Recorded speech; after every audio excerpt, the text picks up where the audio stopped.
सभी को साध्य पीएससी एकेडमी के हमारे YouTube चैनल में समस्त प्रतिभागी जो प्रयोगशाला परिचारक की तैयारी कर रहे हैं, सबका आज के सेशन में स्वागत है। आज का सेशन संपूर्ण फिजिक्स पे आधारित होगा, जहां पे पूरे हम लोग जो साइंस के 60 क्वेश्चंस आने वाले हैं प्रयोगशाला परिचारक में, उसके जो 20 क्वेश्चन जो साइंस के फिजिक्स के पोर्शन के आएंगे उस पर आज हम लोग चर्चा करेंगे। साथ ही साथ इसके विभिन्न प्रकरण को समझेंगे, पेपर में कैसे क्वेश्चंस को अटेम्प्ट करना है ये भी हम लोग जानेंगे। जितने प्रतिभागी जुड़ रहे हैं जोरों शोरों से एक बार वीडियो को लाइक कर देना, क्योंकि लाइक से मोटिवेशन क्लास में बना रहता है। जो नए बच्चे हैं वो बिल्कुल चैनल को सब्सक्राइब कर देना, ताकि जो आने वाली हमारी वीडियोस हैं, लेक्चर्स हैं, वो बिल्कुल आपको फ्री में मिल सके। चलिए, तो पहला क्वेश्चन आपके सामने में, और ये पहला क्वेश्चन आपसे पूछ रहा है कि 1.5 वोल्ट के विभवांतर के माध्यम से 60 कूलाम आवेश को संचालित करने के लिए आवश्यक ऊर्जा कितनी होगी। ठीक है, चलिए इसका आंसर आप लोग आज थोड़ा सा मेहनत वाले क्वेश्चंस होंगे, ठीक है, क्योंकि थोड़ा सा क्वेश्चंस जो होंगे वो लेवल के होंगे। तो थोड़ा सा पेन कॉपी आप सामने में रखें, चीज़ों को कैलकुलेट करें और कैलकुलेट करके आंसर देने की कोशिश करें। सबको गुड आफ्टरनून। जगदम्बा, लुकेश, रजनी, कान्हा, मनीष, जसवंत, हेमलता, सबका स्वागत है भाई आज के सेशन में।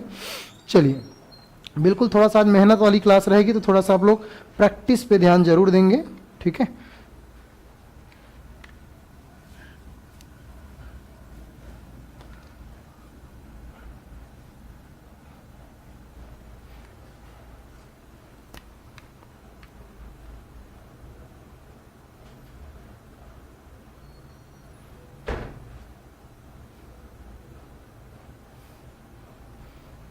चलिए, बहुत बढ़िया। चलिए इसको सॉल्व करने की कोशिश करते हैं, देखते हैं क्या क्या चीजें दी गई है। तो 1.5 वोल्ट के विभवांतर, मतलब आपको V की वैल्यू दी बेटा 1.5 वोल्ट के माध्यम से 60 कूलाम आवेश, ठीक है। तो यहाँ पे आवेश का मात्रक क्या है भाई, कूलाम। आवेश का मात्रक क्या है, कूलाम, और विभवांतर का मात्रक क्या है, वोल्ट। तो ये छोटी छोटी बातें बिल्कुल आप लोग पॉइंट नोट डाउन करते चलेंगे कि किसका कौन सा मात्रक है। चलिए, और क्या दिया है, तो Q की वैल्यू दी है। Q की वैल्यू कितनी दी है, 60 कूलाम। तो आवेश का मात्रक क्या, कूलाम। फिजिक्स में मात्रक को बिल्कुल जानना है, जैसे कि मैंने आपको 7 मूल मात्रक बनाए हैं, वैसे ही बहुत सारे और व्युत्पन्न मात्रक होते हैं जो कि मूल मात्रक से व्युत्पन्न किए जाते हैं, ठीक है। चलिए, तो यहां पे आपको पूछा है कि ऊर्जा की वैल्यू कितनी होगी। तो मैंने आपको बताया था कि भाई एकांक आवेश को विद्युत क्षेत्र के किसी बिंदु पर लाने के लिए जितना कार्य करना पड़ता है वही उसका विभव कहलाता है। तो अब यहां पे आपके फार्मूला जनरेट हो रहा है, V = W/Q। तो W की वैल्यू क्या होगी, क्योंकि किया गया ऊर्जा पूछा गया है, तो यहाँ पे जाएगी V × Q। तो यहाँ पे W इक्वल टू हो जाएगा, V की वैल्यू कितनी है 1.5 वोल्ट, Q की वैल्यू है 60, ठीक है। Q की वैल्यू कितनी है 60। तो जिन बच्चों को मल्टीप्लाई करना आता है बिल्कुल गुना करके बताएंगे भाई कि W इक्वल टू क्या हो जाएगा। यहाँ पे 1.5 है तो इसको 15/10 कर लेता हूँ, और ये हो जाएगा बेटा 60। 0 0 कैंसल हो जाएगा, 0 0 क्या हो जाएगा, कैंसल हो जाएगा, और 15 छक्का कितना बचेगा 90। तो जिन बच्चों का आंसर 90 आया है बिल्कुल करेक्ट है। लेकिन चूंकि हम लोग फिजिक्स पढ़ रहे हैं साइंस में, तो आपको ये जानना है कि आप किसका वैल्यू निकाल रहे हो। तो यहाँ पे क्या निकाल रहे हो, आवश्यक ऊर्जा, मतलब क्या है, कार्य। ऊर्जा का मात्रक क्या होता है भाई, तो ऊर्जा का मात्रक होता है जूल। ऊर्जा का मात्रक क्या होता है, जूल। तो जिसका करेक्ट आंसर क्या हो जाएगा, ऑप्शन नंबर बी 90 जूल। क्या इसमें किसी को डाउट? तो अगर आपको कॉन्सेप्ट क्लियर है, अगर आपको फिजिक्स में क्या क्या चीजें दी गई है उसके हिसाब से अगर आपको फॉर्मूला निकालना आता है तो ये चीजें सरल है, और अगर नहीं आएगा तो फिर प्रॉब्लम्स बढ़ेंगे, ठीक है। तो पेपर हॉल में कोशिश ये करना बेटा कि दिया क्या क्या चीज है। तो यहाँ पे हमने देखा कि 1.5 वोल्ट के विभवांतर, मतलब एक दिया है विभवांतर और दूसरा दिया है आवेश, ठीक है। तो आवेश और यहाँ पे विभवांतर और ऊर्जा में जो संबंध है वो ये वाला ऊर्जा में संबंध बताता है। तो मैंने इसको परिभाषा से जनरेट किया, ये फार्मूला फिजिक्स से मैंने आपको बताया था जब क्लास ले रहा था, तो और इसके हिसाब से फिर जोड़ना घटाना गुणा भागी रहता है फिजिक्स में, ज़्यादा आपको और मैथमेटिक्स पढ़ने की जरूरत नहीं है, ठीक है। तो इतनी छोटी सी बात उम्मीद है कि आप लोग को समझ आए होंगे। जितने बच्चे जुड़ रहे हैं एक बार जोरों शोरों से वीडियो को लाइक कर देना, ठीक है। चलिए अगले क्वेश्चन की ओर बढ़ते हैं कि भाई अगला प्रश्न आपसे क्या पूछ रहा है। चलिए, अगला क्वेश्चन आपसे ये पूछ रहा है कि 16 वोल्ट के विभवांतर। अगला क्वेश्चन ये है कि भाई 16 वोल्ट के विभवांतर वाले दो बिंदुओं के पार 90 कूलाम आवेश को स्थानांतरित करने में कितना कार्य होगा। बढ़िया क्वेश्चन है ना। आपको यहां पे V की वैल्यू दी है 16 वोल्ट, दूसरा किसकी वैल्यू दी है, आवेश की वैल्यू दी है, Q की वैल्यू दी कितना 5 कूलाम। ठीक है, तो यहां पे विभवांतर का मात्रक क्या होगा भाई, वोल्ट, ये भी जानना है, और आवेश का मात्रक क्या होगा, कूलाम।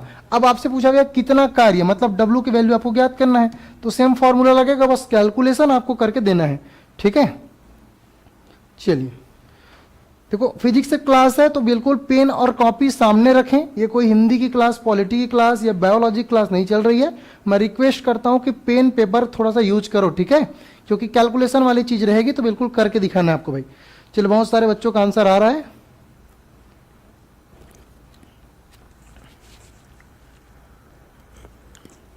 बहुत बढ़िया, चलिए बहुत बढ़िया। तो कुछ नहीं है, चलिए तो कुछ नहीं है भाई, इसमें किया गया कार्य इक्वल टू क्या हो जाएगा, V इंटू क्यू। तो what is the value, 16 into 5, 16 पंचे 80 जूल। तो जिनका जिनका आंसर 80 जूल आया है भाई, बिल्कुल करेक्ट आंसर। जो फॉर्मूला हमने फर्स्ट में यूज किया था वही सेकेंड फॉर्मूला यहाँ होगा। एक क्वेश्चन आ रहा है कि सर जो शिक्षक भर्ती आने वाली है उसमें ग्रंथपाल का पोस्ट आएगा कि नहीं आएगा। सबसे पहले बता दूं कि 4 अगस्त को कांवड़ यात्रा होने वाला रायपुर में, तो जितने बच्चे जो शिक्षक भर्ती की तैयारी कर रहे हैं बिल्कुल वहां पहुंचे। और शिक्षक भर्ती तभी आएगा जब आप लोग प्रयास करोगे, जब आप लड़ोगे, ठीक है। और ग्रंथपाल का पोस्ट 5000 के शिक्षक भर्ती में बहुत कम होगी, लेकिन अगर आप 33,000 या 16,000 की पोस्ट लाएंगे तो 100% आपके ग्रंथपाल का पोस्ट होगा, ठीक है। चलिए आगे बढ़ते हैं अगले क्वेश्चन की ओर। अगला प्रश्न क्या है, 160 ग्राम की क्रिकेट गेंद को 22 मीटर पर सेकेंड की गति से फेंकने पर कितनी गतिज ऊर्जा होगी। चलिए इसको बनाओ भैया ना। ऑप्शन नंबर 1 176, ऑप्शन 2 1.76, ऑप्शन 3 3872 और 4 38.72।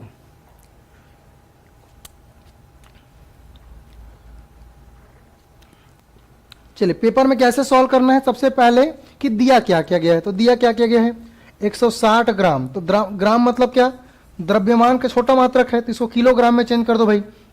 ग्राम को किलोग्राम में चेंज करो, क्योंकि किलोग्राम का जो एसआई मात्रक होता है उसको हमको लिखना पड़ेगा, ठीक है। तो इसको पहले क्या करेंगे, चेंज कर देंगे। क्या कर देंगे, चेंज कर देंगे। तो ये हो जाएगा 0.16 किलोग्राम, ठीक है, क्योंकि ये ग्राम में दिया है और चूंकि द्रव्यमान का मात्रक क्या होता है, किलोग्राम, तो इसको हमने पहले क्या कर दिया, किलोग्राम में लिख दिया। दूसरा हमको क्या दिया, 22 मीटर पर सेकेंड, मतलब v की वैल्यू दी है कितनी, 22 मीटर पर सेकेंड। वेग का मात्रक मीटर पर सेकेंड। गति से फेंकने पर इसमें कितनी गतिज ऊर्जा, तो काइनेटिक एनर्जी बराबर होता है 1/2 mv²। ये मैंने फार्मूला आपको क्लास में बताया था। इस फार्मूला को पुट करो और आंसर निकालो भैया ना। चलिए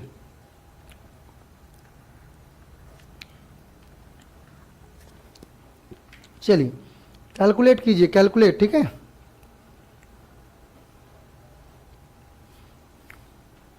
चलो कुछ नहीं, इसके बाद k इक्वल टू क्या, 1/2। m की वैल्यू कितनी दी है, 0.16 किलोग्राम, और v की वैल्यू कितनी दी है, 22। तो स्क्वायर करेंगे, क्योंकि यहाँ पे स्क्वायर है, v की है ना, तो स्क्वायर कर देंगे और कैलकुलेट करेंगे भाई। तो यहाँ पे आ जाएगा कितना, 22 का स्क्वायर कर दो। 22 का स्क्वायर कितना होगा, 22 की स्क्वायर कितना होगा, 324, ठीक है। चलिए सर 12वीं साइंस वाले प्रयोगशाला शिक्षक में डाल सकते हैं क्या, उसकी, हाँ आएगी आएगी, ठीक है, उसकी भी आएगी। चलिए इसको कैलकुलेट करो भाई, गुणा करना है बस, कुछ नहीं है। इसको गुणा करना है, 0.16 गुना 22 गुणित 22/2, बस। तो ये कैलकुलेट कर दो, फिर आंसर आ जाएगा, ठीक है। तो ये गुणा भाग तो करना आना चाहिए भैया ना, कम से कम इतने पढ़ लिए हो, 10वीं पास हो, तो गुणा भाग तो करना आना चाहिए। तो अगर मैं इसको कहूँ 2 एकम 2 और 11 दूने 22, तो फिर 22 गुना 11 करके 0.16 से गुणा कर दो। तो जिन बच्चों का आंसर डी आ रहा है 38.72 विच इज द करेक्ट आंसर, ठीक है, 38.72, ठीक है। बस गुणा करना है यार, ठीक है, गुणा करना है। कितना जाएगा, 38.72, ठीक है। तो 38.72 जूल क्या हो जाएगा, इसका आंसर हो जाएगा, ठीक है। चलिए अगले क्वेश्चन की ओर बढ़ते हैं। अगला प्रश्न, और ये एक कूट वाले प्रश्न आपके सामने है। आपको अच्छे से पढ़ना है और बताना है कि इनमें से ए सही है कि बी सही है कि सी सही है। चलिए क्वेश्चंस को पढ़ते हैं। भौतिकी में मतलब फिजिक्स में किए गए कार्य को परिभाषित किया जाता है। देखो कार्य तो बहुत सारा चीज होता है, लेकिन फिजिक्स में किए गए कार्य है ना, भौतिकी में किए गए कार्य हम किसे बोलेंगे? तो चलिए बताइए। ए, एक बल के रूप में जिसने किसी वस्तु को विस्थापन किए बिना उस पर कार्य किया है। क्या भौतिक में कार्य हम उसे बोलेंगे कि एक बल के रूप में जिसने किसी वस्तु के विस्थापन किए बिना। तो आपको बता दूं कार्य बराबर क्या होता है? बल गुना विस्थापन। बल गुना क्या? विस्थापन।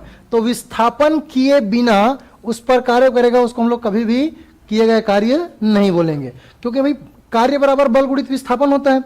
मान के चलो ये रिमोट यहां पे है। अब विस्थापन क्या होता है? किसी वस्तु के स्थिति में परिवर्तन। तो मैंने इस पर बल लगाया और इसकी स्थिति में क्या कर दिया? परिवर्तन कर दिया। तो ये क्या कहलाएगा? मेरे द्वारा किया गया कार्य। अब मैं मान के चलो इस दीवार को धक्का दे रहा हूं, अब वो धक्का हो ही नहीं रहा, तो उसमें थोड़ी बोलूंगा कार्य, नहीं बोलेंगे, है ना। तो उसको क्या बोलेंगे? जीरो कार्य। केवल जब कोई वस्तु विस्थापित होती है, बिल्कुल सही है कि केवल जब कोई वस्तु विस्थापित होती है, केवल जब बल ने वस्तु पर कार्य किया है और उपरोक्त में से कोई नहीं। तो which is the correct answer? Option number ए। ठीक है, इनमें से कोई नहीं यहां पे आंसर आ रहा है। थोड़ा सा इसको देखेंगे। ठीक है, केवल तो ये केवल वाला टर्मिनोलॉजी गलत हो जाएगा, ये दोनों है ना, क्योंकि केवल दिया है और ये तो ऑलरेडी क्या है? गलत है। तो हमको सही पूछा है क्या? सही पूछा। तो किए गए कार्य को परिभाषित करना है, तो बिल्कुल ये वाला तो गलत है। और यहां पे मैंने बताया कि कार्य तभी माना जाएगा जब उसमें फोर्स लगेगा और क्या लगेगा? डिस्प्लेसमेंट, दोनों होगा। तो यहां पे क्या वर्ड यूज किया है? केवल। तो केवल जब कोई विस्थापित होती है तो केवल को तो नहीं बोलेंगे, उस पर क्या होना चाहिए? बल भी लगना चाहिए।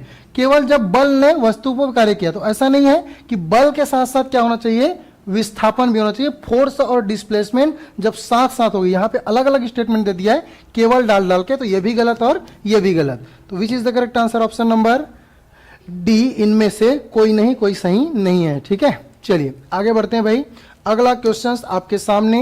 एक रेलगाड़ी 10 सेकंड में 18 किलोमीटर प्रति घंटा से 72 किलोमीटर प्रति घंटा तक त्वरित होती है। रेलगाड़ी द्वारा तय की गई दूरी ज्ञात करें।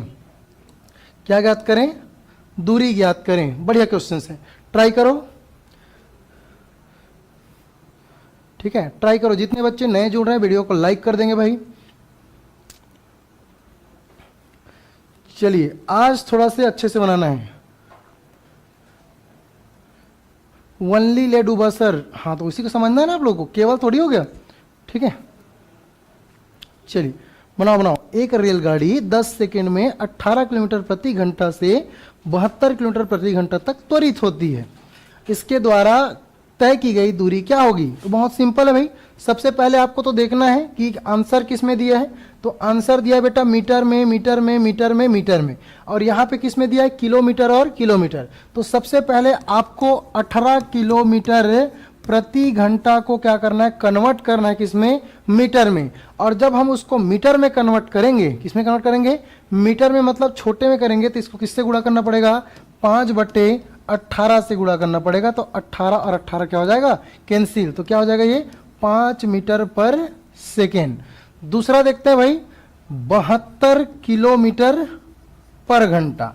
अब इसको अगर हमको छोटे करना है तो इसको भी किससे करना पड़ेगा? 5/18 से गुणा करना पड़ेगा। तो 18 का 18 और 18 दूने 36 चौक 72, 5 चौक 20 मीटर पर सेकेंड। 20 मीटर पर सेकेंड। अब ये छोटा मात्रक हो गया ना, पहले किलोमीटर में दिया था, अब ये मीटर पर सेकेंड, मीटर पर सेकेंड में। आपको निकालना है दूरी। तो क्या होता है भाई? चाल बराबर क्या? दूरी बट्टे समय। चाल बराबर दूरी बट्टे समय। चाल बराबर दूरी बट्टे समय। तो आपको पूछा गया दूरी बता दीजिए। आपको पूछा है दूरी, तो दूरी क्या होगा भाई? चाल गुना समय, चाल गुना समय, चाल गुना समय। यहां पे कई लोग को समझ नहीं आ रहा 5/18 क्यों किया हूं। तो बड़ा मात्रक को छोटा करने के लिए, क्योंकि यहाँ पे किलोमीटर प्रति घंटा दिया है, इसको मैं मीटर पर सेकेंड में लाने के लिए इसको 5/18 क्यों। अगर मीटर पर सेकेंड को बड़ा करना रहेगा तो मुझे जस्ट उल्टा उसको क्या करना पड़ेगा? गुणा करना पड़ेगा 18/5 को। ठीक है, तो चाल की वैल्यू कितनी है भाई?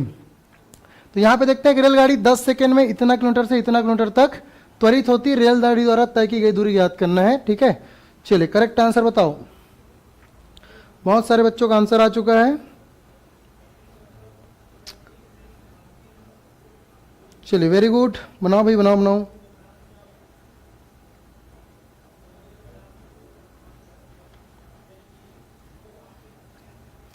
बनाओ बनाओ, पहले डिफरेंस निकालो, है ना।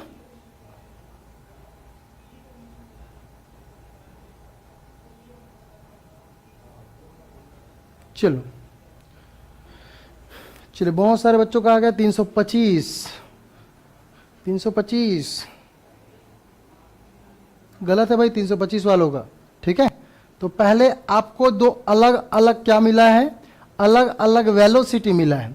और आपको पता है वेग में परिवर्तन की दर को त्वरण कहते हैं। तो त्वरण बराबर हो जाएगा वेग में परिवर्तन। त्वरण क्या हो जाएगा, वेग में परिवर्तन। ठीक है, तो 20 माइनस 5, 20 माइनस 5, और समय कितना दिया भाई, समय दिया आपका 10 सेकेंड। तो यहाँ पे 10 कर दिया, तो यहाँ पे हो जाएगा 15/10, और 15/10 मतलब ए की वैल्यू हो जाएगी 1.5। ए की वैल्यू हो जाएगी 1.5। अब आपको पता है कि गति का दूसरा समीकरण क्या बोलता है, एस बराबर U T plus half A T square, U T plus half A T square, U T plus half A T square, U T plus half A T square. Value रखते जाओ भाई, वैल्यू रखते जाओ, value रखते जाओ। तो पहला S ही तो निकालना है, दूरी। यू की वैल्यू कितनी दी है, तो 5। टी की वैल्यू कितनी दी है, 10 प्लस हाफ। ए की वैल्यू कितनी आई है, ए की वैल्यू आई है 1.5 मीटर पर सेकेंड स्क्वायर। टी की वैल्यू कितनी है, 10 का स्क्वायर। कैलकुलेट करो, 5 गुना 10 50 हो जाएगा। कितना हो जाएगा, 50 प्लस 1/2 गुना 15/10 गुना 10 गुना 10। ये 10 कट जाएगा, यहाँ से हो जाएगा ये 2 कम 2, 2 5 6 10, 15 5 6 75, तो 75 हो जाएगा यहाँ पे। और 75 प्लस 50 जोड़ोगे कितना आएगा, कितना आएगा, 125 है ना। 75 प्लस 50 जोड़ोगे कितना आएगा, 125 ना। तो 125 metre is the correct answer. ठीक है, तो जिनका जिनका 125 मीटर है बिल्कुल सही है। ठीक है, तो थोड़ा सा ध्यान से बनाना पड़ेगा इस क्वेश्चंस को, ऐसे नहीं बनेगा क्वेश्चंस। ठीक है, थोड़ा सा माइंडली आपको चेक करना पड़ेगा। चलिए, तो जिनका जिनका आया 125 बिल्कुल सही है भाई। ठीक है, बस फार्मूला रखना है, एस बराबर U T plus half A T square. S मतलब दूरी होता है, दूरी निकालना। यू की वैल्यू कितनी निकाले थे हम लोग, 5। टी की वैल्यू कितना, 10 प्लस हाफ। ए की वैल्यू निकाले थे 1.5। टी की वैल्यू कितना है, 10, तो 10 का स्क्वायर। तो यहाँ पे 10 5 6 50, 1/2। यहाँ पे इसको 1.5/10, सॉरी इसको कितना कर दूं, 15/10 कर देता हूँ। ठीक है, गुना 10 गुना 10, ये 10 कट गया, 2 कम 2, 2 5 6 10, 15 5 6 75 प्लस कितना 50, जोड़ेंगे कितना आएगा, 125। तो दूरी कितना मिल गया, 125। ठीक है, तो बिल्कुल जिनका आंसर 125 आया था मेहनती हो। ठीक है, आपने मेहनत किया। ठीक है, बहुत बढ़िया। चलिए अगले क्वेश्चन की ओर बढ़ते हैं। अगला प्रश्न आपसे पूछ रहा है कि एक वस्तु का द्रव्यमान 50 किलो है, वह 8 मीटर पर सेकेंड स्क्वायर की दर से स्थिर अवस्था से गतिमान होती है। जब वस्तु 15 सेकेंड में कितनी दूरी तय करेगी, ये आपको बताना है। चलो चलो चलिए, जल्दी जल्दी आंसर दो भाई, जल्दी आंसर दो। कि एक वस्तु का द्रव्यमान 50 किलो है, वह 8 मीटर पर सेकेंड। टेंशन मतलब पूरा क्वेश्चन न्यूमेरिकल नहीं है। ठीक है, अभी थोड़ा सा दिमाग में जोर लगाओ, उसके बाद आप लोगों को इजी क्वेश्चंस दिखाई देंगे। ठीक है, तो सब टाइप के क्वेश्चंस मिलेंगे आपको, न्यूमेरिकल भी है ना, थ्योरेटिकल भी है, कॉन्सेप्चुअल भी है, हर तरीके से प्रश्न देखने को मिलेगा। अभी ये है कि थोड़ा सा मेहनत करो न्यूमेरिकल क्वेश्चंस। ठीक है, चलिए बताओ भाई, तो क्या क्या दिया उसको पहले देखो। एक वस्तु का द्रव्यमान कितना दिया है, 50 किलो, वह 8 मीटर पर सेकेंड स्क्वायर की दर से क्या हो रही है, स्थिर अवस्था से गतिमान हो रही है। वह वस्तु 15 सेकेंड में कितनी दूरी तय करेगी, कितनी दूरी तय करेगी ये बताना है। चलिए चलो, क्या क्या दिया है भाई, एम की वैल्यू दी है कितनी, 50 किलो। कितना दिया है, 50 किलो।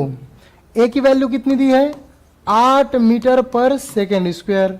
स्थिर अवस्था से गतिमान होती है, मतलब टी की वैल्यू कितनी दी है, 15 सेकेंड। टी की वैल्यू कितनी दी है 15 सेकेंड। निकालना क्या है दूरी, तो दूरी के लिए एस बराबर U T plus half A T square, U T plus half A T square. अब यहां पे आपको सबसे पहले करना है कि स्थिर अवस्था से कहां जा रही है, गतिमान अवस्था की ओर जा रही है। तो स्थिर से मतलब, स्थिर मतलब कोई चीज स्थिर रेस्ट में है, मतलब वो उसकी वेलोसिटी क्या है 0, और टी की वैल्यू कितनी है 15 plus half A T square. अब यहां पे ए की वैल्यू कितनी दी है 8, ए की वैल्यू दी है 8, टी की वैल्यू कितनी दी है 15 का स्क्वायर। चलो बनाओ एस बराबर 0, 15 में 0 गुणा करेंगे तो 0 आएगा, 1/2 8 गुना 15 का स्क्वायर मतलब 225, ठीक है।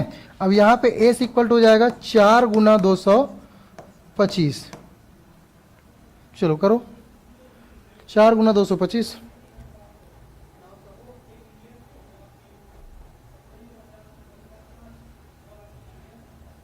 कितना है 900 आ रहा है ना।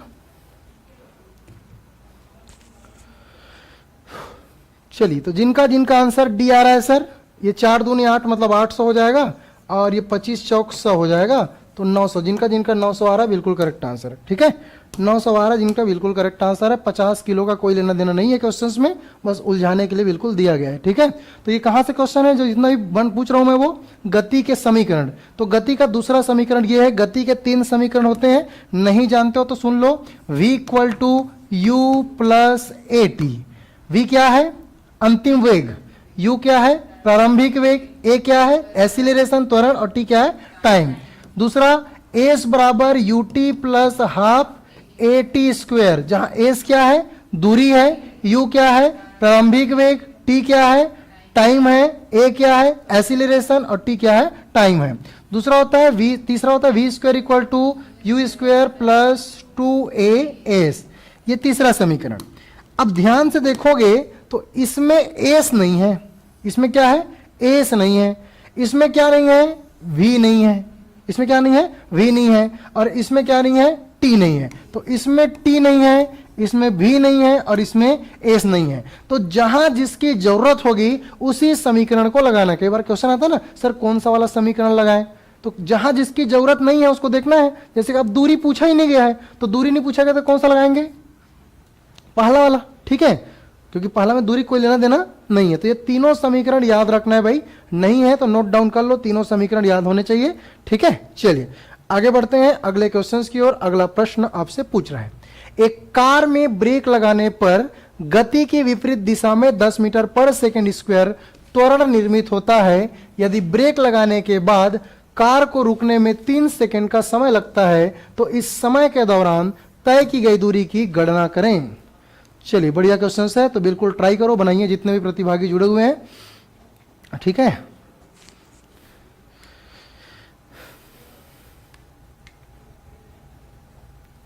बढ़िया क्वेश्चन है, एक कार में ब्रेक लगाने पर गति की विपरीत दिशा में 10 मीटर पर सेकेंड त्वरण लग रहा है। विपरीत दिशा मतलब ए की वैल्यू कितनी हो जाएगी -10 मीटर पर सेकेंड, क्योंकि यहां पे हो जाएगा क्या माइनस, क्योंकि विपरीत दिशा में लगा रहे हैं ना, ठीक है। टाइम की वैल्यू कितनी दी है 3 सेकेंड।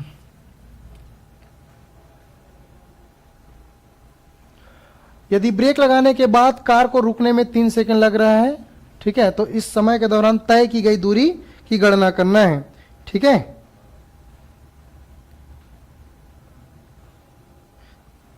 चलो बता दो भाई, इसको बना लो, मैं ट्राई करूंगा। जितने प्रतिभागी जुड़े हुए हैं, वीरेंद्र, निधि का आंसर आ चुका है। चलिए इसको देखें कैसे बनेगा। चलो तो ए की वैल्यू कितनी -10 मीटर पर सेकेंड। तो क्वेश्चंस को ध्यान से पढ़ो। एक कार में ब्रेक लगाने पर गति की विपरीत दिशा में 10 मीटर पर सेकेंड की त्वरण निर्मित होती है, मतलब कार क्या हो रही है चल रही है, और चलने के बाद क्या हो जा रही है रुक रही है। तो कहीं ना कहीं कार चल रही है तो उसको वेलोसिटी होगी, और कुछ ना कुछ तो होगा, उसी को हम लोग क्या बोलते हैं प्रारंभिक वेग u। अब कितना होगा वेलोसिटी आपको पता है, यहां पे 10 मीटर पर सेकेंड स्क्वायर दिया है, तो ये त्वरण को बता रहा है, किसको बता रहा है त्वरण को। अगर मैं इसमें 3 को डिवाइड कर दूं, सॉरी 3 को क्या कर दूं गुणा कर दूं, अगर मैं इसको बोल दूं तो 10 मीटर पर सेकेंड स्क्वायर गुना 3 सेकेंड बोल दूं, तो यहां पे सेकेंड का 1 कट जाएगा, सेकेंड का 1 कट जाएगा, यहां पे 2 है ना। अब यह क्या बचेगा 10 तिया 30, और 30 मीटर पर सेकेंड, तो मीटर पर सेकेंड क्या बताता है u बता रहा है, ठीक है। वेलोसिटी बता रहा है, क्योंकि ये प्रारंभिक वेग है, कार तो चल रही है, लेकिन यहां पे ब्रेक लगाने के बाद क्या हो रही है, रुक जा रही है, मतलब v की वैल्यू कितनी, 0। अब देखते हैं फॉर्मूला क्या होता है, एस बराबर UT plus half A T square, UT plus half A T square. तो एस की वैल्यू निकालना, यू की वैल्यू कितनी है 30, टी की वैल्यू कितनी है 3, टी की वैल्यू कितनी है 3, चलो कैलकुलेट करो। बाकी +1 इंटू 10 मीटर पर सेकेंड इंटू 3 का स्क्वायर। अब ये जोड़ना घटाना गुणा भाग वाला काम तुम लोग करो, ठीक है। यहाँ पे 3 तिया 90 हो जाएगा और ये हो जाएगा 5 तिया 15, ठीक है। अच्छा हाँ, अब देखो यहाँ पे एक चीज, सॉरी यहाँ पे क्या है ए, और ए की वैल्यू किस में लेनी है, माइनस में, तो ये पूरा वाला क्या हो जाएगा माइनस, तो ठीक है इसको माइनस में लेना, ठीक है, यहाँ पे माइनस में लेना, चूंकि ये 10 क्या हो जाएगा माइनस में रहेगा, -10, तो कितना आएगा 90 में 15 घटाएंगे भाई, 45 की 55 कितना है, करो,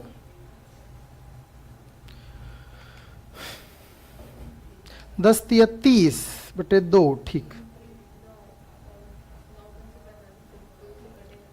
हाँ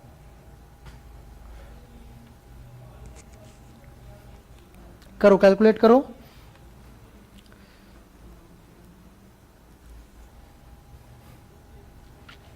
चलिए हो गया, चलो तो मैं करके बताऊं, 3 तिया 9 मतलब 90 माइनस उधर कितना है हाफ, 10 और 3 तिया 9, ठीक है, यहां पे कट जाएगा, सीधा बच जाएगा 9 5 6 45, और 90 में 45 घटाएंगे तो 45, तो जिनका जिनका 45 मीटर आया है करेक्ट है, ठीक है, 45 मीटर वाला करेक्ट आंसर है, ठीक है। बस याद रखना कि त्वरण की वैल्यू कितनी लेनी है, माइनस। क्यों माइनस लेना है सर, क्योंकि विपरीत दिशा में बोल रहे हैं, इसलिए वहां पे ए की वैल्यू हो जाएगी -10 मीटर पर सेकेंड स्क्वायर, ठीक है। चलिए अगले क्वेश्चन की ओर बढ़ते हैं। अगला प्रश्न है, यदि द्रव्यमान 25 किलोग्राम के एक बॉक्स को F न्यूटन बल द्वारा 15 मीटर तक धकेला जाता है, इस प्रक्रिया में किया गया कार्य 480 जूल है, तो what is the value of F। चलिए बहुत बढ़िया क्वेश्चन है, ठीक है। चलिए हाँ वही, वो 15 नहीं था 4 5 था, ठीक है, गलती से मैंने 1 5 लिख दिया था, ठीक है। चलिए चलिए बता दो भाई,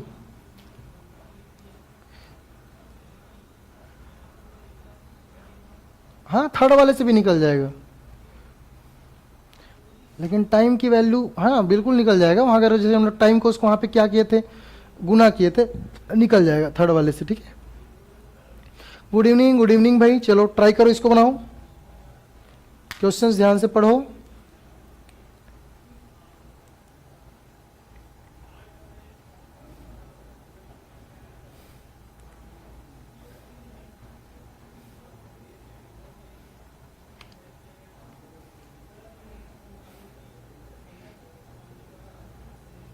चलो बहुत इजी है, ठीक है, ये वाला बहुत इजी है, अगर आपको पता है ना तो बहुत इजी है। दिया क्या क्या गया भाई, दिया क्या क्या है,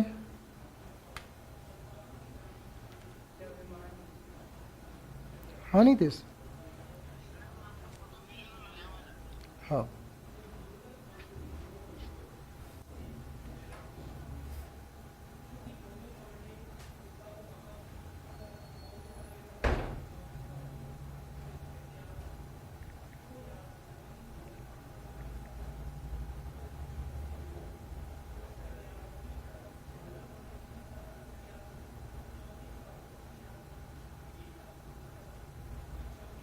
चलिए क्या क्या दिया उसको देखते हैं। एम की वैल्यू दी है, एम की वैल्यू कितनी दी है 25 किलोग्राम, बॉक्स को F न्यूटन बल द्वारा 15 मीटर है ना, 15 न्यूटन बल द्वारा इतना धकेला जाता है, मतलब एस की वैल्यू कितनी 15 मीटर, एस मतलब विस्थापन, ठीक है। इस प्रक्रिया में किया गया कार्य कितना है, डब्ल्यू की वैल्यू कितनी है 480 जूल। तो आपको एफ का मान ज्ञात करना है, किसका मान ज्ञात करना है एफ। तो आपको पता है कि किया गया कार्य force into displacement, force into displacement. चलो बता दो भाई एफ की वैल्यू कितनी होगी, तो कुछ नहीं रखा यार इसमें, कितना 480 बराबर एफ इंटू कितना, एस की वैल्यू कितनी दी है 15, करो कितना आ रहा है, करो, ठीक है।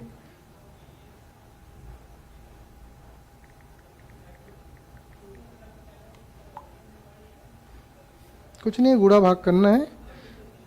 कितना है?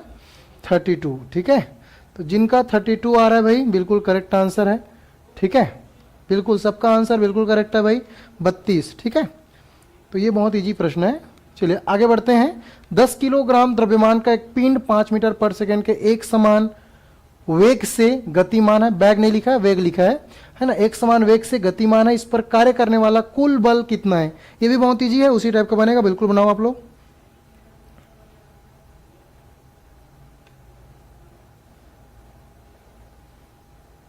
चलिए क्या क्या दिया उस पर फोकस करो, ठीक है, फिर बन जाएगा कि दिया क्या क्या गया भाई। चलो क्वेश्चंस पढ़ो अच्छे से कि 10 किलोग्राम द्रव्यमान का एक पिंड 5 मीटर पर सेकंड के एक समान वेग, क्या पूछा गया है? एक समान वेग से गतिमान है, इस पर कार्य करने वाला कुल बल। ठीक है, तो एक समान वेग से कोई भी चीज चलती है और एक समान वेग से कोई भी चीज चलती है तो ए की वैल्यू कितनी होती है? 0। तो ए की वैल्यू 0, मतलब अगर उसको मल्टीप्लाई करूंगा तो आंसर कितना आएगा? 0 ही आएगा। ठीक है, तो which is the correct answer? Option number third, 0 Newton बल। ठीक है, क्योंकि एफ इक्वल टू होता है भाई एम ए और ए की वैल्यू 0। चलिए आगे बढ़ते हैं अगले क्वेश्चंस की ओर। अगला प्रश्न आपका है कि एक परिपथ में एक सर्किट है, उसमें 50 और 100 ओम के दो प्रतिरोधों को श्रेणी क्रम में जोड़ा गया है और फिर इसे संयोजन को 150 के एक प्रतिरोध के साथ समानांतर क्रम में जोड़ा गया है। परिपथ का कुल प्रतिरोध क्या होगा? क्वेश्चंस ध्यानपूर्वक पढ़िए और इसका आंसर दीजिए। बहुत इंपॉर्टेंट क्वेश्चंस है कि भाई आपको बताना है कि श्रेणी क्रम में दोनों को जोड़ा गया है, तो आर इक्विलिब्रियम पर क्या होता है भाई? दोनों को जोड़ देंगे, R1 प्लस R2, तो 50 ओम प्लस क्या? 100 ओम, तो दोनों को जोड़ देंगे तो क्या मिलेगा श्रेणी क्रम में? 150 ओम, 150 ओम। अब फिर इसको 150 ओम के समांतर क्रम में जोड़ा गया है, तो समांतर क्रम का इक्वल टू क्या होता है? 1/r इक्वल टू इनकल है 1/r1 बता दो 1/r2, तो R1 और R2 दोनों की वैल्यू कितनी है? 150 ही है। ठीक है, तो 1/150 प्लस 1/150 करो कैलकुलेशन। ठीक है, 1/50 प्लस 1/50। ठीक है, अब ये जोड़ना घटाना गुणा भाग वाला तुम लोगों का काम है। ठीक है, 1/ कुछ नहीं होगा है ना, 2/150 हो जाएगा, फिर डिवाइड कर देंगे तो 1/75। चलो क्या हो गया?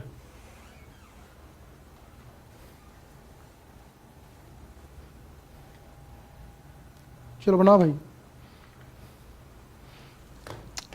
75 दोनों का आधा होना चाहिए, 0.75 आंसर सर। बिल्कुल बिल्कुल बनाओ बनाओ। ठीक है,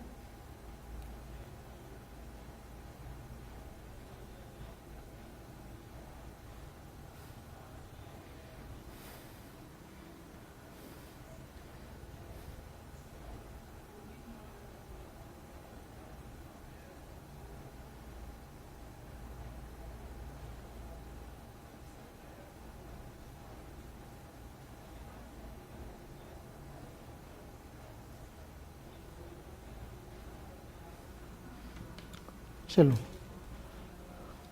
ऑप्शन गलत हो सकता है, आप लोग बनाओ। ठीक है, ऑप्शन में नहीं जाना भैया, आप लोग ट्राई करो। ठीक है, जितने बच्चे जुड़े हो। चलो, तो श्रेणी क्रम में क्या होता है आप लोग को पता है कि श्रेणी क्रम में सबको जोड़ देते हैं, तो R बराबर होता है R1 प्लस R2। समांतर क्रम में क्या होता है? 1/R 1/R1 plus 1/R2 plus जितना भी दिया है। ठीक है, तो यहां पे हम लोग पहले 50 ओम और 10 ओम के दो प्रतिरोधों को श्रेणी क्रम में जोड़ा गया है। एक्चुअली ना इसको थोड़ा सा टाइपिंग मिस्टेक है, ये मेरे हिसाब से 5 ओम रहेगा और ये रहेगा 10 ओम। ठीक है, और ये कितना रहेगा? 15 ओम। ठीक है, चलिए तो क्वेश्चंस थोड़ा सा सर कोर्स लिए हैं, मैथ्स रीजनिंग को कैसे पढ़ूं? ठीक है, मैथ्स रीजनिंग को कैसे पढ़ूं बताऊंगा भाई, है ना, प्रैक्टिस करना पड़ेगा तो उसके लिए अलग से बताऊंगा मैं। ठीक है, चलो इसको ट्राई करो भाई। यहाँ पे थोड़ा मेरे को गलती है, यहाँ 5 ओम और यहाँ पे 10 ओम रहेगा और ये क्या है? 15 ओम। ठीक है, तो यहाँ पे अगर मैं 5 ओम प्लस 10 ओम को जोड़ूंगा कितना आएगा? 15 ओम। कितना आएगा? 15 ओम। अब यहाँ पे 1/15 ओम और फिर कितना हो जाएगा? 1/15। अब बनाओ कितना आ रहा है? कितना आएगा? बनाओ ना।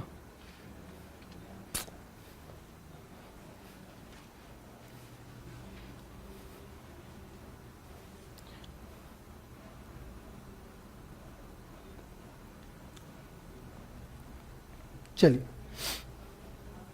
चलो इस क्वेश्चंस में टाइपिंग मिस्टेक, ठीक है, बाकी बेसिक कॉन्सेप्ट आपको पता होने चाहिए। श्रेणी क्रम में जुड़े प्रतिरोध के क्या समान होते हैं? अगर कोई चीज श्रेणी क्रम में जुड़ा है तो श्रेणी क्रम में क्या चीजें समान होती है, ये आपको बताना है। जैसे कोई भी श्रेणी क्रम में जुड़ा है, अब ये मान के चलो 2 ओम है, ये 4 ओम है और ये भी 2 ओम है। अब बताना है ओम किसका मात्रक है भाई? प्रतिरोध। प्रतिरोध का मात्रक क्या? ओम। धारा का मात्रक क्या? एम्पियर। आई नहीं होता, एम्पियर। आई तो उसको करंट को शो करते हैं, इसे करते हैं आई। तो धारा का मात्रक एम्पियर, प्रतिरोध का मात्रक ओम, प्रतिरोध का मात्रक ओम, विभवांतर का मात्रक वोल्ट या विभव का मात्रक वोल्ट, ठीक है। चलिए, तो इतनी छोटी छोटी बातें याद रखना। आपको ये बताना है कि श्रेणी क्रम में जुड़े प्रतिरोध के क्या समान होंगे। तो आपको बता दूं कि श्रेणी क्रम में कोई प्रतिपद जुड़ा होता है तो हर एक बिंदु पर आई की वैल्यू क्या होती है? समान होती है। धारा की मान क्या होती है? समान। इसीलिए श्रेणी क्रम में जितने भी पॉइंट्स होंगे हर एक बिंदु पर धारा का मान क्या होता है? समान होता है। तो याद रखना कॉन्सेप्ट है कि धारा का मान क्या होता है? समान होता है। अगला क्वेश्चन, दो प्रतिरोध, ये भी क्वेश्चन गलत है, ठीक है। आपको बता दूं कि अगर आप पुलिस भर्ती को लेकर तैयारी करना चाह रहे हैं तो साध्य पीएससी एकेडमी अपने यूट्यूब चैनल और मोबाइल एप्लीकेशन पे पुलिस की विशेष जो बैच है वो शुरू करने जा रही, जहां पे आपको इसकी तैयारी, जो इसका एग्जाम अपने सितंबर में होना है, तो आपको न्यू बैच बिल्कुल फ्रेश आपको देखने को मिलेगा।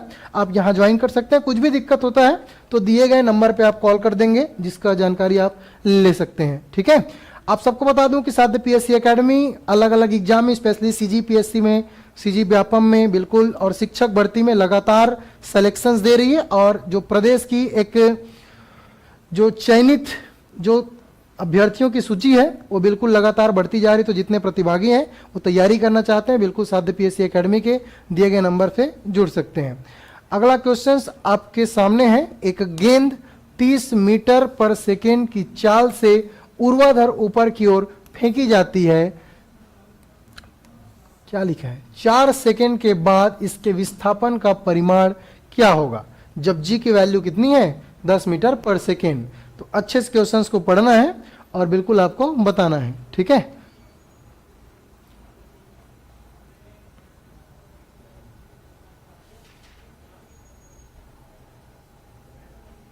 चलो, तो क्या क्या दिया उसको पहले देख लेते हैं। यू की वैल्यू कितनी दी है? 30 मीटर पर सेकेंड की चाल से कहां फेंकी जा रही है? ऊर्ध्वाधर ऊपर की ओर। तो एक की वैल्यू क्या हो जाएगी भाई? एक की वैल्यू मतलब जी की वैल्यू, ठीक है। चलो निकालो, 10 इंटू 4।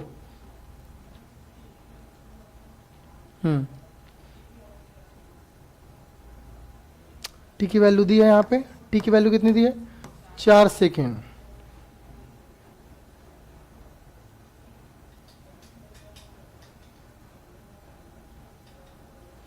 चलो बताओ, इसके विस्थापन का परिमाण क्या होगा? मतलब एस की वैल्यू निकालना है। तो एस की value U T plus half A T square. चूंकि यहाँ पे ऊपर की ओर फेंकी जाती है तो जी की वैल्यू आपको माइनस में लेना है। तो S U T minus half G T square हो जाएगा। अब एस की वैल्यू, तो यू की वैल्यू कितनी है? 30 गुना 4 माइनस 1/2 गुना 4 का स्क्वेयर।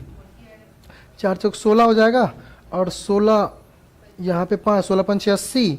तो 120 में 80 घटा दो, कितना आ रहा है? 40 ना, ठीक है। चलिए, ये क्वेश्चंस बहुत ईजी है, बिल्कुल बनाओ आप लोग, ठीक है। जितने प्रतिभागी सभी के सभी बनाएंगे। क्या फोटो भेज ही नहीं रहा यार वो, देखता हूँ, रुक नहीं मिनट, उसको मैसेज किया हूँ।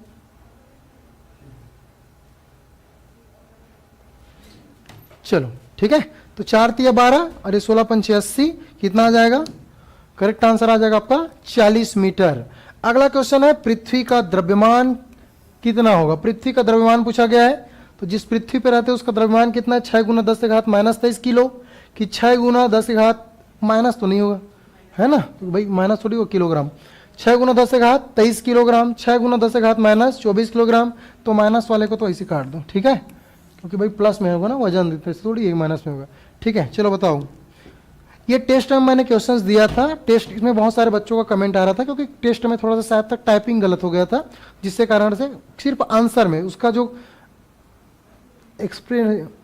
एक्सप्लेनेशन था वो सही था, ठीक है। तो वहां पे आपको चेंजेस देखने को मिलेगा। तो ये फैक्चुअल क्वेश्चन है, इसका आंसर क्या होगा 6 × 10⁻24 किलो। तो जिन लोग टेस्ट दिलाए थे साध्य पीएससी के साथ उनका करेक्ट आंसर है 6 × 10⁻24 किलोग्राम होता है। 78 किलो के एक व्यक्ति का वजन चांद पर कितना होगा ये आपको बताना है। 78 किलो के एक व्यक्ति का वजन चांद पर कितना होगा, चांद पर कितना होगा ये बनाओ भाई।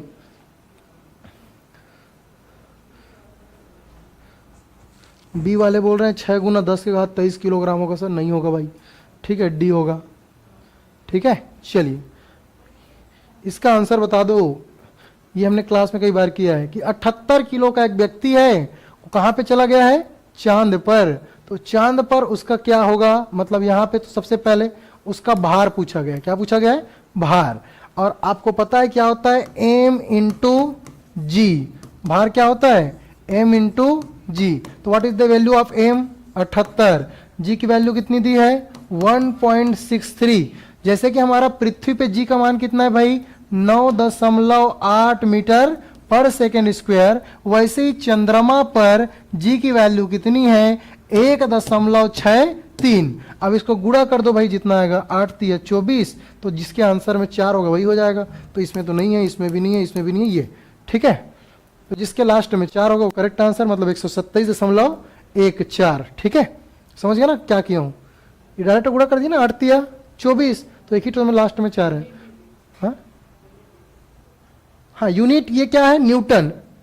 क्या है, न्यूटन। तो न्यूटन किसका मात्रक है, भार, ठीक है। तो भार का मात्रक क्या, न्यूटन। तो बल है एक प्रकार का, और है ना क्या है, बल है, तो ये बिल्कुल बल का मात्रक क्या, न्यूटन। चलिए आगे बढ़ते हैं। अगला क्वेश्चन आपसे क्या पूछ रहा है, यदि किसी व्यक्ति का द्रव्यमान पृथ्वी की सतह पर कितना किलो है, 60 किलोग्राम है, तो चंद्रमा की सतह पर उस व्यक्ति का द्रव्यमान कितना होगा। चलो बता दो भाई, बढ़िया क्वेश्चन है, बहुत इंपॉर्टेंट क्वेश्चंस, मजेदार क्वेश्चंस। यदि किसी व्यक्ति का द्रव्यमान पृथ्वी की सतह पर 60 किलोग्राम है, 60 किलोग्राम है, तो चंद्रमा की सतह पर उस व्यक्ति का द्रव्यमान कितना होगा, चंद्रमा की सतह पर उस व्यक्ति का द्रव्यमान कितना होगा, बता दो भाई।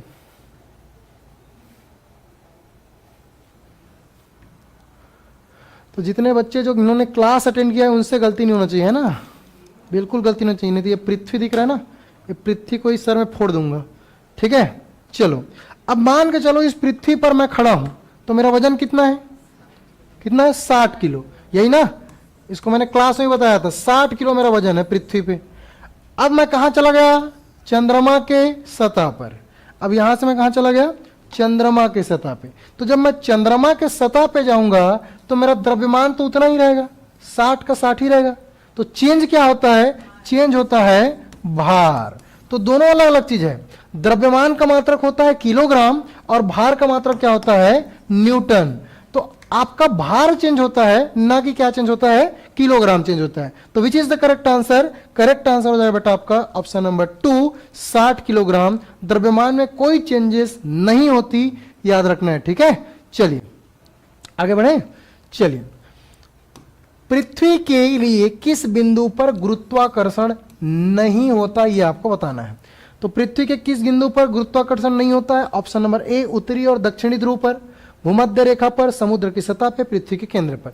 ये लो भाई हम लोग ले लिए पृथ्वी, और पृथ्वी के किस बिंदु पर जो है गुरुत्वाकर्षण नहीं होगा, इसके ध्रुवों पर सबसे अधिक। ध्रुवों पर क्या होता है, सबसे अधिक, तो यहां पे होता है मैक्सिमम, ठीक है। भूमध्य रेखा, भूमध्य रेखा किसे बोलते हैं, ये जो आपको बीचों बीच जो लाइन दिखाई दे रही है ना, 0 डिग्री सेल्सियस, ये तो ये 0 डिग्री वाला क्या है भाई, सेल्सियस बोल दिया था, 0 डिग्री वाला क्या है, भूमध्य रेखा। तो यहां पे तो होगी, समुद्र की सतह पर यहां भी होगी। तो आपको क्या पूछा, गुरुत्वाकर्षण का किस बिंदु पर, पृथ्वी के केंद्र पर क्या होता है, 0 होता है। तो गुरुत्वाकर्षण बिल्कुल पृथ्वी के केंद्र पर नहीं होता, डबल 0 याद रख लेना, ठीक है। तो पृथ्वी के केंद्र पर गुरुत्वाकर्षण नहीं होता। चलिए आगे बढ़ते हैं। नियत चाल से गिरती हुई वर्षा की बूंद पर लगने वाला नेट बल का परिणाम क्या होगा। नेट बल मतलब टोटल बल का परिणाम क्या होगा अगर वो नियत चाल से गिरती हुई वर्षा की बूंद है तो 0 न्यूटन। ठीक है, अनंत कुछ कहा नहीं जा सकता कितना होगा। ठीक है, चलो बता दो भाई, बढ़िया क्वेश्चन है।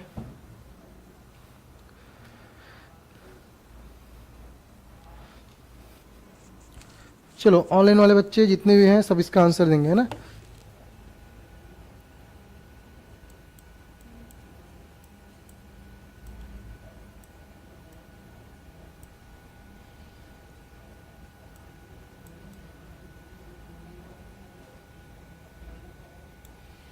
चलो बहुत बढ़िया, 115 बच्चे जुड़े हैं लेकिन लाइक 115 नहीं है। मैं चाहूंगा जितने बच्चे जुड़े हो सभी के सभी वीडियो को लाइक करो, क्योंकि आज का जो लाइक का टारगेट रहेगा वो रहेगा 1000।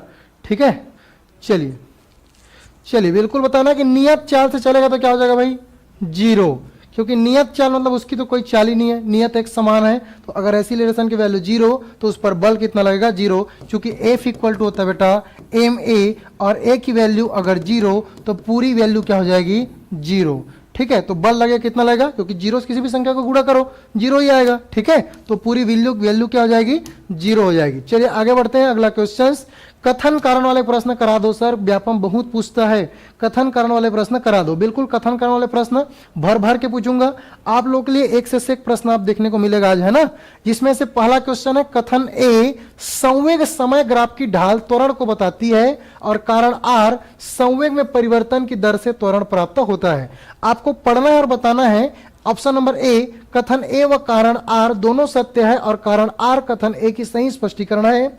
कथन ए व कारण आर दोनों सत्य है और आर कथन ए की सही स्पष्टीकरण नहीं है। कथन ए सही है, कारण आर गलत है। कथन ए व कारण आर दोनों गलत है। चलिए चलिए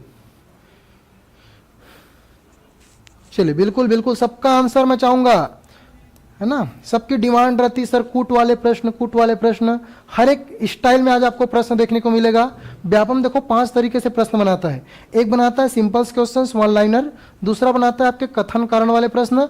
तीसरा आपका बनाता है मैच द कॉलम वाले स्टेटमेंट, कॉलम एक साइड कॉलम 2 दूसरे साइड।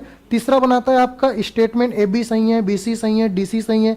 और एक बनाता है जे के एल एम एन, कि जे सही है, के सही है, जे के एल सही है। तो ये सभी तरीके से प्रश्न आपको देखने को मिलेगा। विच इज द करेक्ट आंसर भाई आप लोगों का, कि संवेग समय ग्राफ की ढाल, है ना, त्वरण को नहीं बताता, और दूसरा संवेग में परिवर्तन की दर, इसको भी त्वरण नहीं कहते। ठीक है, तो जिन बच्चों का आंसर आ रहा था बिल्कुल सबने गलत ही आंसर दिया ऐसा लग रहा है मुझे, उम्मीद है। ठीक, चलिए बिल्कुल गलत है भाई। ठीक है, तो याद रखना संवेग समय ग्राफ की ढाल त्वरण को नहीं बनाती, ये बताता है बेटा वेग और समय। क्या बताता है, वेग और समय का जो ग्राफ की ढाल होती है, स्लोप होती है, वो कौन बताती है, त्वरण। ठीक है, तो अगर ये संवेग के जगह क्या होता, वेग होता, तो वेग समय ग्राफ की ढाल क्या बताती, त्वरण बताती, और ये सही हो जाता। चूंकि ये संवेग दिया है ना, तो ये स्टेटमेंट क्या हो जाएगा, गलत हो जाएगा। दूसरा देखते हैं, संवेग में परिवर्तन की दर त्वरण से प्राप्त नहीं होती, ये संवेग नहीं होगा, ये क्या होगा, वेग होगा, और वेग में परिवर्तन की दर को हम लोग क्या बोलते हैं, त्वरण बोलते हैं। तो which is the correct answer, option number D, A भी गलत और आर भी गलत। तो मैक्सिमम बच्चों का तो पूरा गलत है। ठीक है, ये पढ़ाई कर रहे हो तुम लोग, ठीक है, तुम लोग को संवेग और वेग में अंतर ही पता नहीं है, पढ़ने आ गए। ठीक है, वेग मतलब क्या होता है, वेग मतलब होता है विस्थापन बटे क्या, समय, है ना, विस्थापन बटे समय। और संवेग क्या होता है, P equal to m into v. ठीक है, ये लो भाई। ठीक है, तो दोनों में अंतर है। चलिए आगे बढ़ते हैं, अगले क्वेश्चन। अगला क्वेश्चन लो भाई, एक और नया टाइप का क्वेश्चन आप लोग के सामने। स्तंभ 1 और स्तंभ 2 को सही मिलाइए। यहां पे स्तंभ 2 दिए गए हैं और यहां पे स्तंभ 1 दिए गए हैं।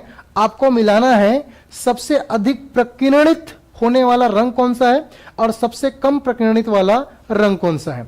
ठीक है, बहुत अच्छा क्वेश्चन है। क्वेश्चंस को अच्छे से नहीं पढ़ोगे तो जाओगे। मैंने बोल दिया कि क्वेश्चंस फुल बेइज्जती नहीं, बेइज्जती करने लायक ही हो तुम लोग, है ना। यहाँ चिल्ला चिल्ला के रोज रोज पढ़ा रहा हूँ, संवेग और वेग में अंतर पता नहीं है, तो फिर मूड खराब तो होगा ही, है ना। चलो बता दो भाई, आपको बताना है यहाँ पे कि सबसे अधिक प्रकीर्णन, तो ये भी मैंने क्लास में बताया था आपको कि प्रकीर्णन किसका मैक्सिमम होता है और किसका कम होता है। तो प्रकीर्णन जो ज्यादा होगा बेटा वो किसका होगा, बैंगनी कलर का, किसका कलर का होगा, बैंगनी, ठीक है। और प्रकीर्णन सबसे कम किसका होगा, लाल कलर का। अब लाल कलर का प्रकीर्णन कम होता है, इसीलिए अगर सिग्नल्स देना है या एक जगह चीजों को इकट्ठा करना है तो हम किसका यूज करते हैं, लाल।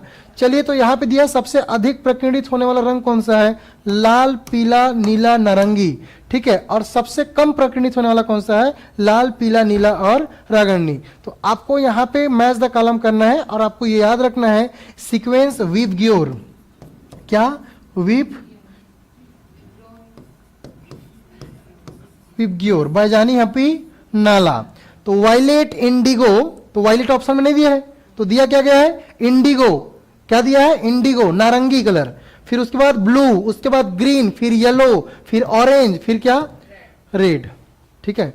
चलिए तो बनाओ भाई, अब आप ही लोग बनाओ। तो क्या हो जाएगा, सबसे अधिक प्रकीर्णित होने वाला, बैंगनी तो दिया नहीं है, तो क्या हो जाएगा, इंडिगो, क्या हो जाएगा, इंडिगो या नीला या लाल। तो सबसे पहले एक इसी को जान लो कि सबसे कम प्रकीर्णित होने वाला रंग कौन सा है, लाल। तो कहीं बी का पी दिया है क्या, यस, तो बी का पी यहां दिया है और बी का पी कहीं नहीं दिया है क्या, नहीं दिया है, बस एक ही तो दिया है, ठीक है, एक ही तो दिया है। तो which is the correct answer, option number A. Sir A सही है, क्योंकि यहां पे कई लोग तो समझ नहीं पा रहे क्वेश्चंस क्या पूछ रहे हैं, ठीक है। तो मैं आपको बता दूं कि ए दिया है सबसे अधिक प्रकीर्णित होने वाला रंग, तो सबसे अधिक प्रकीर्णित होने वाला रंग कौन सा है, आर, ऑप्शन के हिसाब से, ठीक है, ठीक है। और यहां पे क्या है, सबसे कम प्रकीर्णित होने वाला रंग क्या है, बी का पी, और पी में क्या दिया है, लाल। तो ऑप्शन के हिसाब से आपको जमाना है, ठीक है, ऑप्शन के हिसाब से, क्योंकि यहां पे तो दिया नहीं है ना वायलेट कलर। चलिए आगे बढ़ते हैं। अच्छा यहां पे एक चीज और बता दूं आप लोगों को, सबसे अधिक प्रकीर्णित होने वाला रंग और सबसे कम प्रकीर्णित, तो सबसे कम प्रकीर्णित कौन सा है, लाल, और सबसे अधिक में क्या बोला मैंने, नीला, नीला, क्या, नीला। आसमान का रंग कैसे दिखता है, नीला। तो आसमान का रंग जो नीला दिखता है उसका कारण क्या है, प्रकीर्णन। चूंकि प्रकीर्णन मतलब होता है फैलाव, तो आसमान का रंग इतना फैला हुआ है, इस कारण से आसमान कैसा दिखाई देता है, नीला, समझ आ रहे हैं। तो प्रकीर्णन किसका अधिक होता है, नीला, ऑप्शन में यहां पे नहीं है, ठीक है। और दूसरा सबसे कम प्रकीर्णन होने वाला रंग कौन सा है, लाल। तो जो सिग्नल चौक में जो लाल कलर या जो बत्ती जलती है लाल कलर, वो सब इसलिए खतरा का रंग जो लाल है ना, वो इसी कारण से, क्योंकि इसका प्रकीर्णन क्या है, कम है। तो दोनों चीजों को याद रखना है भाई, ठीक है, एकदम से क्लियर रखना कि सबसे अधिक प्रकीर्णित होने वाला रंग क्या है, नीला, इसलिए आसमान का रंग कैसे दिखता है, नीला।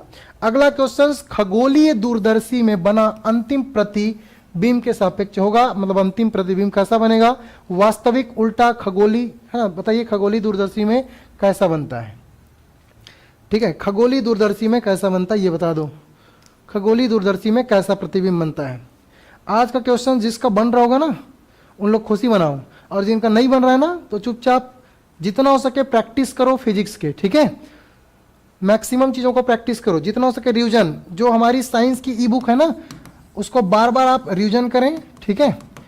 और इस साइंस की ई बुक में आपको उस चैप्टर से संबंधित फिजिक्स के पूरे 6 पीडीएफ्स आपको दिखाई देंगे, उसको बार बार रिवीजन करो, बिल्कुल आपका हो जाएगा, ठीक है। और ये वाला भी, इसका भी पीडीएफ मैं वहीं डलवा दूंगा, टेंशन लेने की जरूरत नहीं है, ठीक है। तो which is the correct answer आपका कि भाई खगोलीय दूरदर्शी है तो वो काल्पनिक बनेगा, अब ओरिजिनल तो बनेगा नहीं, कॉमन सेंस वाली बात है, तो क्या बनेगा, काल्पनिक, और बनता कैसे है, उल्टा। तो काल्पनिक और उल्टा कहां बनता है, खगोलीय दूरदर्शी में, बहुत इंपॉर्टेंट क्वेश्चन, ठीक है। खगोलीय दूरदर्शी में प्रतिबिंब कैसा बनता है, काल्पनिक और कैसा, उल्टा, काल्पनिक और उल्टा। चलिए आगे बढ़ते हैं, अगला क्वेश्चन, एक्सरे की खोज किसने की थी। अब ये जल्दी जल्दी बताना है, ठीक है, टाइम पास नहीं करना है, थोड़ा सा फास्ट करना है मेरे क्लास को, ठीक है। एक्सरे की खोज किसके द्वारा की गई थी, Marie Curie, Edward Jenner, Robert Koch, William Conrad Roentgen. चलिए फटाक से आंसर चाहिए भाई, जितने प्रतिभागी जुड़े हैं सबके सब लाइक कर देंगे, 353 बच्चे जुड़े हैं, ठीक है, तो लाइक भी कम से कम 300 प्लस होने चाहिए, ठीक है। चलो लगभग लगभग हैं। चलिए which is the correct answer, तो एक्सरे की खोज किसने किया था, रोएंटजन, किसने किया था, रोएंटजन। तो याद रखना है कि एक्सरे की जो खोज की थी वो रोएंटजन ने किया था, और गामा किरण खोज किसने की थी, बैकुरल, किसने किया था, बैकुरल, और दृश्य किरणों की या दृश्य तरंगों खींच किसने की थी? न्यूटन ने। ठीक है, चलिए अगला क्वेश्चन। अरे तो दिखाई नहीं दे रहा है। आपको बता दूं कि हमारा साध्य पीएससी एकेडमी सीजी टेट को लेकर शुरू से ही तैयारी करा रहे हैं। अब सीजी टेट की एक फ्रेश बैच हम लोग 5 अगस्त से शुरू कर रहे हैं। तो जितने भी प्रतिभागी हैं या आपके भाई बहन दोस्त तैयार हैं, सबको बता दो कि हम लोग सीजी टेट की 5 फरवरी को बैच स्टार्ट कर रहे हैं, सॉरी 5 अगस्त को बैच स्टार्ट कर रहे हैं। और जहां पे 5 विषय के साथ पेपर 1 और पेपर 2 दोनों है ना, पेपर 1 मतलब पर्यावरण वाला डीएलएड वाला सेशन, पेपर 2 मतलब बीएड वाला, तो 5 विषयों के साथ सूची तैयार की जा रही है। और ये जितने प्रतिभागी हैं जो 2024 में हुए थे उसके इससे भी ज्यादा है, लेकिन हमारे पास डाटा बहुत कम आता है। आप लोग भी सिलेक्शन होगा तो जो व्हाट्सअप ग्रुप बनी हुई है उसमें बिल्कुल डालिए कि भाई हमारा सिलेक्शन हुआ है, आपका भी फोटो यहाँ पे चिपकाया जाएगा। ठीक है, चलिए दूसरी तरफ आपको बता दो कि अभी भी मौका है, यदि आपने एनसीईआरटी और एससीईआरटी की लाइंस नहीं पढ़ी होगी तो बिल्कुल साध्य पीएससी एकेडमी के मोबाइल एप्लीकेशन पे चले जाओ। इसके साथ आपको और 20 पीडीएफ मिल जाएगा टॉपिक वाइज, एक एक टॉपिक को विस्तार पूर्वक दिया गया है। कुछ भी जानकारी चाहिए तो दिए गए नंबर पे आपको कॉल कर लेना है और इसकी जानकारी ले लेनी है। ठीक है, चलिए क्या सर 2 दिन बचा है, इसको बुक को पढ़ना जरूरी है क्या? यस, बिल्कुल आप लोग पढ़ सकते हो। जितनी 9वीं 10वीं की जो निचोड़ लाइन है वो बिल्कुल दी गई है वन लाइनर के माध्यम से, तो मुश्किल से 3-4 घंटा लगेगा, 4-5 घंटा अच्छे से पढ़ोगे तो, और ये चीजें क्लियर कर देगी। अगला क्वेश्चन, व्हीटस्टोन ब्रिज में संतुलन की अवस्था में क्या चीजें होती है आपको बताना है। चलिए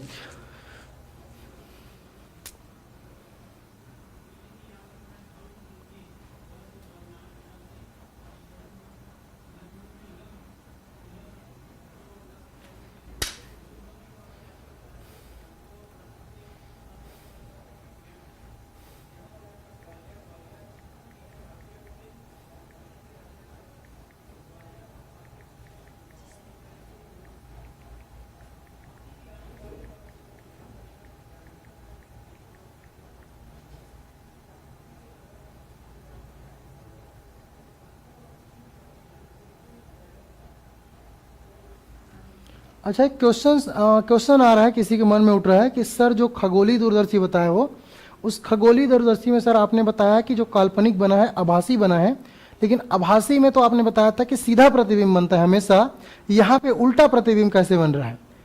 ठीक है, तो मैं बता दूं कि यहाँ पे 2 लेंसों का उपयोग किया जाता है। कितने लेंसों का? 2 लेंसों का उपयोग किया जाता है, इसलिए खगोलीय दूरदर्शी में ठीक है जो प्रतिबिंब बनता है वो आभासी के साथ साथ उल्टा प्रतिबिंब दिखाई देता है। बहुत अच्छा आपका है ना, जिन्होंने भी बोला उसका बिल्कुल सही है, मन में जो क्वेश्चन आया वो सही है, लेकिन उसका आंसर ये बेटा कि वहां पे 2 लेंसों का उपयोग किया जा रहा है, इस कारण से वहां पे चेंजेस देखने को मिलता है। ठीक है, तो व्हीटस्टोन ब्रिज है ना, एक व्हीटस्टोन नाम के साइंटिस्ट थे जिन्होंने व्हीटस्टोन सेतु लाया था, और यहाँ पे संतुलन की अवस्था में जब ये संतुलित रहता है तो गैल्वेनोमीटर के माध्यम से इसमें कोई भी धारा प्रवाहित नहीं होती। क्या है व्हीटस्टोन ब्रिज भाई? तो व्हीटस्टोन ब्रिज आपको बनाने के बता देता हूं। यह है व्हीटस्टोन ब्रिज, ठीक है, ये व्हीटस्टोन ब्रिज, ठीक है, इस प्रकार के डायरेक्शंस रहेंगे, ये R1, ये R2, ये R3 और ये R4। तो what is the Wheatstone? R1 upon R2 equal to R3 upon R4। इस कंडीशन को ही पूछ रहा है, इस कंडीशन में कोई भी धारा प्रवाहित नहीं होती। ठीक है, चलिए चलिए आगे बढ़े। चलो, अवतल लेंस की क्षमता क्या होती है? What is the power of lens, है ना, अब वो भी कैसा लेंस, कॉनकेव की कॉन्वेक्स? बिल्कुल कॉनकेव लेंस, अवतल लेंस। ठीक है, तो अवतल लेंस की क्षमता कैसी होती है? धनात्मक ऋणात्मक दोनों होती है कि शून्य होती है? ये लाइन मैंने क्लास में एकदम से लिखवा के रखा था कि अवतल लेंस की क्षमता कितनी होती है। ठीक है, चलिए भाई बिल्कुल आंसर चाहिए मेरे को, इसका आंसर चाहिए। ठीक है, चलिए,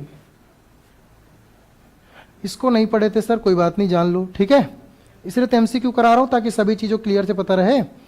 ठीक है, चलिए बता दो भाई कि अवतल लेंस की क्षमता धनात्मक होती है कि ऋणात्मक होती है कि दोनों होती है? तो क्या होती है भाई? ऋणात्मक। ठीक है, तो याद रखना है कि अवतल लेंस की जो क्षमता होती है वो कैसी होती है? ऋणात्मक। और उत्तल लेंस की क्षमता कैसी होती है? धनात्मक। तो जब हम लोग लेंसों का संयोजन करते हैं, क्या करते हैं?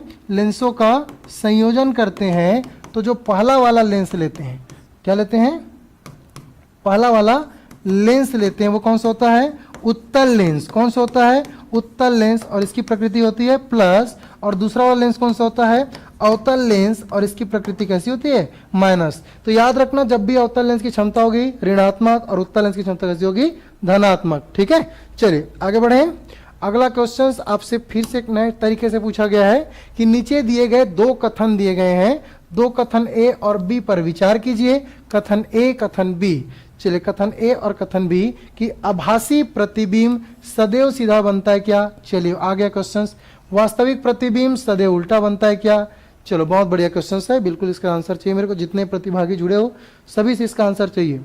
सर कितने क्वेश्चंस में कितने नंबर का माइनस मार्किंग है, 0.25। 4 क्वेश्चंस गलत करोगे तो एक आपका सही चला जाएगा। ठीक है, जितना अच्छा से हो सके पेपर बनाने की कोशिश करना। ठीक है, टेंशन नहीं लेना, जितना चीजें पढ़े उसका उपयोग होने वाला है। ठीक है, बस रिवीजन करते चलो, revision is the key of success. जितना अच्छे से रिवीजन करोगे वो बेहतरीन आपको रिजल्ट देगा। तो आभासी प्रतिबिंब सदैव सीधा बनता है क्या, वास्तविक प्रतिबिंब सदैव उल्टा बनता है क्या। चलिए बहुत सारे बच्चों का आंसर आ चुका है सर 27 का बी सी। तो मैं आपको बता दूं दोनों कथन सही है बेटा कि आभासी प्रतिबिंब कैसा बनता है, सीधा बनता है। यही बात को भी 2 मिनट पहले बता रहा था मैं। ठीक है, और वास्तविक प्रतिबिंब कैसा बनता है, उल्टा बनता है। वास्तविक प्रतिबिंब कैसा बनता है, उल्टा बनता है। चलिए आगे बढ़ते हैं अगले क्वेश्चंस की ओर। विभवांतर नापने वाले उपकरण का नाम क्या है। ये क्वेश्चन मैं इसलिए करा रहा हूं, ये विभवांतर वाला एक बार मैंने और आपको ये क्वेश्चंस कराया था तो बहुत सारे कमेंट्स आए थे इस क्वेश्चंस पे कि नहीं सर विभवांतर मापने के लिए तो विभव मापी, कई लोग बोल रहे थे कि वोल्टमीटर। तो दोनों में मापते हैं, विभव मापी में मापते हैं, वोल्टमीटर में भी मापते हैं। बट कंडीशन ये बेटा कि हम वोल्टमीटर की उपयोग कब करते हैं, जब छोटा वाला हो, है ना। तो विभवांतर नापने के लिए वोल्टमीटर का उपयोग करते हैं, लेकिन ज्यादा विभवांतर मापना है ना, तो किसका उपयोग करते हैं, विभव मापी का भी उपयोग किया जाता है। तो इसका आंसर सी और डी, लेकिन बेस्ट आंसर यह है कि विभवांतर नापने वाले उपकरण का आंसर क्या होगा, वोल्टमीटर होगा, ऑप्शन नंबर डी। ठीक है, चलिए अगले क्वेश्चन की ओर बढ़ते हैं। निम्नलिखित में से कौन सा पदार्थ एक अच्छा कुचालक है। क्या पूछा गया है, एक अच्छा कुचालक है। ठीक है, तो प्रश्न अच्छे से पढ़ना, उसके बाद आंसर देना है कि कौन सा पदार्थ एक अच्छा कुचालक है। विच is the correct answer, aluminium, copper, कांच और चांदी। तो इसको मेरे को बताने की जरूरत है क्या, नहीं। तो एल्यूमिनियम तो एक अच्छा चालक है, कॉपर एक अच्छा चालक है और चांदी तो सबसे अच्छा चालक है। तो चांदी वही सबसे अच्छा चालक, चांदी क्या है, सबसे अच्छा चालक। तो गुड कंडक्टर किसे बोलेंगे हम लोग, चांदी। तो इस क्वेश्चन के हिसाब से चूंकि आपसे क्या पूछा गया है, कुचालक कौन है, तो कुचालक हम किसे बोलेंगे, कांच को, जबकि चांदी सबसे अच्छा चालक होता है। बहुत इंपॉर्टेंट क्वेश्चन है, पेपर में छपने वाला प्रश्न है। ठीक है, चलिए आगे बढ़े, अगले क्वेश्चन की ओर बढ़ते हैं। अगला प्रश्न, यदि किसी प्रतिरोध तार का व्यास आधा कर दिया जाए तो उसका प्रतिरोध कितना हो जाएगा। बहुत अच्छा क्वेश्चन। ठीक है, यदि किसी प्रतिरोध तार का व्यास आधा कर दिया जाए तो उस प्रतिरोध कितने गुना हो जाएगी, ये आपको बताना है। ठीक है,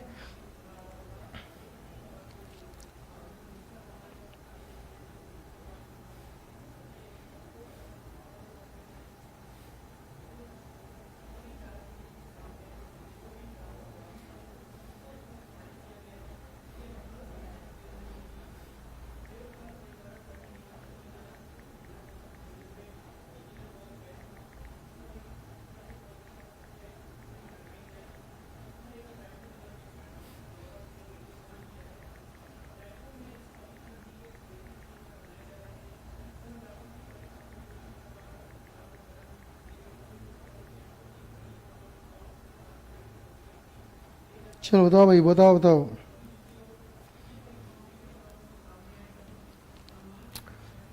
चलिए, तो यदि किसी प्रतिरोध तार का व्यास को आधा कर देंगे तो उसका प्रतिरोध कितना गुना हो जाएगा। ठीक है, rho into A into R into होता है एल, ये फॉर्मूला होता है। अब इसमें आपको ये बोला गया है कि तार का व्यास को क्या करेंगे, आधा करेंगे। ठीक है, दुगुना हो जाएगा कि 1/4 हो जाएगा कि 2 गुना कि 4 गुना, कितना हो जाएगा। ठीक, चलो देखते हैं कि प्रतिरोध कितना हो जाएगा। ठीक है, चलिए बहुत सारे बच्चों का आंसर आ गया है 1/4। बहुत का आंसर आ रहा है 4 गुना, है ना। सबका आंसर अलग अलग आ रहा है भाई। ठीक है,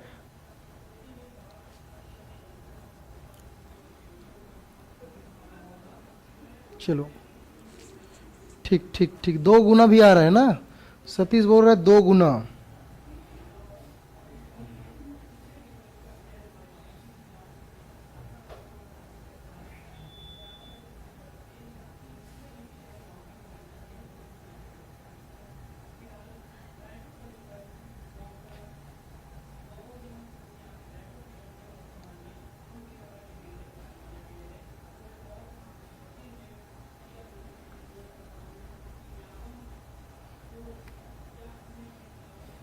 चलो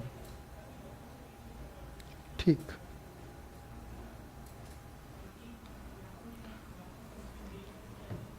चलो सूरज कश्यप ने आंसर दिया भाई, ठीक है, चलो बहुत बढ़िया, ठीक है। विच इज द करेक्ट आंसर? 4 गुना, ठीक है। मैं आंसर की तलाश में था कि किसका आंसर सही आ रहा है, तो एकमात्र बच्चा जिसका आंसर 4 गुना, ठीक है। कैसे आएगा उसको देखो, किसी प्रतिरोध तार का क्या करना है, व्यास को आधा करना है। किसका आधा करना है? व्यास को आधा करना है। एक्चुअल में लंबाई गुणित चौड़ाई हम लोग क्या बोलते हैं? क्षेत्रफल। क्या बोलते हैं? क्षेत्रफल। तो मान के चले यहाँ पे लंबाई को क्या करते जाना है, हमको आधा करते जाना है, क्योंकि व्यास क्या होता है? रेडियस का दुगना, दुगना होता है, आधा नहीं होता, ठीक है। क्या होता है? दुगना होता है। तो अगर मैं इसको दुगना करते जाऊं तो ये कितने जाए? 2 दूनी 4, तो 4 गुना हो जाएगा भाई। तो ए की वैल्यू जैसे हमने फॉर्मूला में लिखा था ए इंटू आर अपॉन क्या? एल, तो यहाँ पे ए की वैल्यू अब क्या हो जाएगी? 4 हो जाएगी। तो कितनी हो जाएगी? 4 गुना।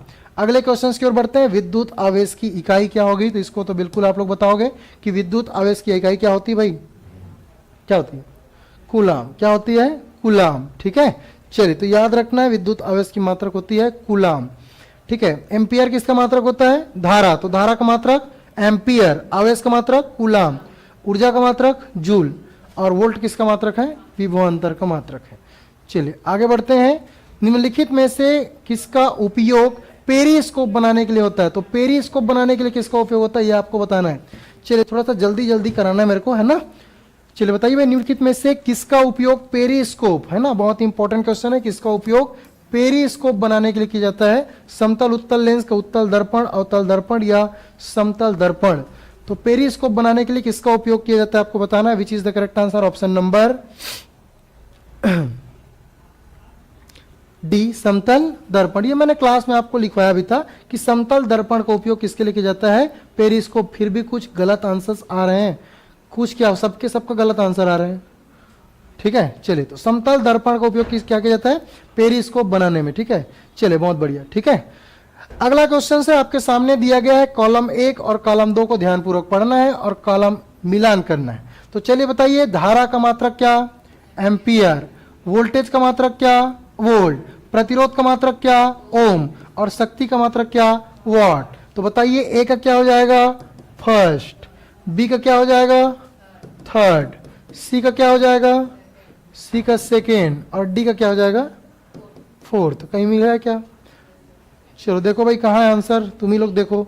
तो ए का फर्स्ट, बी का थर्ड, सी का 2, डी का भी, मतलब option number B is the correct answer. क्या हो जाएगा? बी, ठीक है। बहुत बढ़िया, ठीक है। चलिए आगे बढ़ते हैं भाई अगले क्वेश्चन की ओर। घरेलू प्रत्यावर्ती धारा की आवृत्ति कितनी होती है? अब ये जिन्होंने साइंस की ई बुक पढ़ी होगी उसके लिए तो बहुत इजी प्रश्न है कि भाई बताइए कि घरेलू प्रत्यावर्ती धारा की आवृत्ति कितनी होगी, है ना। घरेलू प्रत्यावर्ती धारा कितनी होगी? आपको पुनः बता दूं, अभी भी समय है, 2 दिन बचा हुआ है। किसी गलती के कारण से आपने अभी तक इसको परचेस नहीं किया है तो बिल्कुल साध्य पीएससी एकेडमी के मोबाइल एप्लीकेशन पे जाइए। ये एनसीईआरटी और एससीईआरटी की निचोड़ चीजें, वन लाइनर आपको 25, मुश्किल से यार 4 घंटा बैठोगे ना तो जितनी हाईलाइटेड पॉइंट्स हैं वो आपके क्लियर हो जाएंगे, आपके बेसिक स्ट्रांग हो जाएंगे और वहां से पेपर में बहुत सारे प्रश्न आपको डायरेक्ट देखने को मिलेगा, है ना। मैं ये नहीं बोल रहा हूँ कि 100% देखने को मिलेगा, लेकिन बहुत सारे आपके डाउट्स, बहुत सारे आपके नॉलेज, आपके नंबर कहीं ना कहीं बढ़ेंगे, 2-4, है ना, जितने भी हो सके मैक्सिमम बढ़ने के चांसेस है। बिल्कुल इसको समय दीजिए, आप अभी तुरंत परचेस कर सकते हैं, ज़्यादा कीमत नहीं है, 128 रुपये की ई बुक है, ठीक है। मैं नहीं चाहता किसी गलती कारण से आपका हो जाए, है ना, इधर उधर, तो थोड़ा बहुत अगर मेहनत करके अगर आप इसको पढ़ लेते हैं तो बिल्कुल आपका श्योर हो जाएगा। क्योंकि श्योर इन द सेंस ऐसा है कि आपने जो डाउट वाली चीज़ है ना, थोड़ा पढ़ने के बाद भूला भूला सा लग रहा है, तो मैंने क्या किया, जितना 9वीं और 10वीं का बुक का जो सार चीज़ें हैं उसको यहाँ पे लास्ट के 5 पेज में वन लाइनर ऐसे डाल दिया है कि प्रत्यावर्ती धारा की आवृत्ति इतनी होती है, 1 लाइन पढ़ोगे तो याद हो जाएगा। आपको फिर से 9वीं 10वीं की बुक पढ़ने की आवश्यकता नहीं है अगर इसको पढ़ लिए तो, ठीक है। चलिए, बाकी जिनकी दिली इच्छा लेने की ले लो, और जिनकी नहीं इच्छा है तो मत लो, है ना। मैं खुद बोल रहा हूँ यहाँ से कि नहीं, जिनकी नहीं इच्छा है तो बिल्कुल ना लो, ठीक है। चलिए, घरेलू प्रत्यावर्ती धारा की आवृत्ति कितनी होती है, ठीक है, लेकिन बाद में 100 रुपये के कारण से, 128 रुपये के कारण से पछताना ना हो जाए, है ना। चलिए, तो घरेलू प्रत्यावर्ती धारा की आवृत्ति कितनी होती है आपको बताना है। तो 50 हर्ट्ज, 60 हर्ट्ज की 110, है ना। चलिए, बहुत सारे बच्चों का आंसर 220 हर्ट्ज आ रहा है, तो बता दो कि इसका करेक्ट आंसर क्या हो जाएगा, 50 हर्ट्ज, है ना। तो घरेलू प्रत्यावर्ती धारा की आवृत्ति कितनी होती है, 50 हर्ट्ज होती है।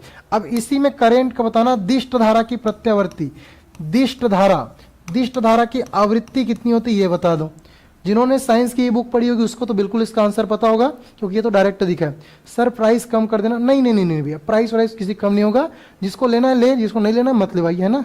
क्योंकि ऑलरेडी उसमें कोई कमाई उमाई वाला बात नहीं है, उसमें जो टाइपिंग खर्चा लगा है ना वो है, और आपको तो पूरा 20 टॉपिक साथ में मिलेंगे, है ना। तो उसमें कोई चेंजेस नहीं है, ठीक है। जितना सामने वाला ने टाइप किया है उसका कीमत है वो, ठीक है।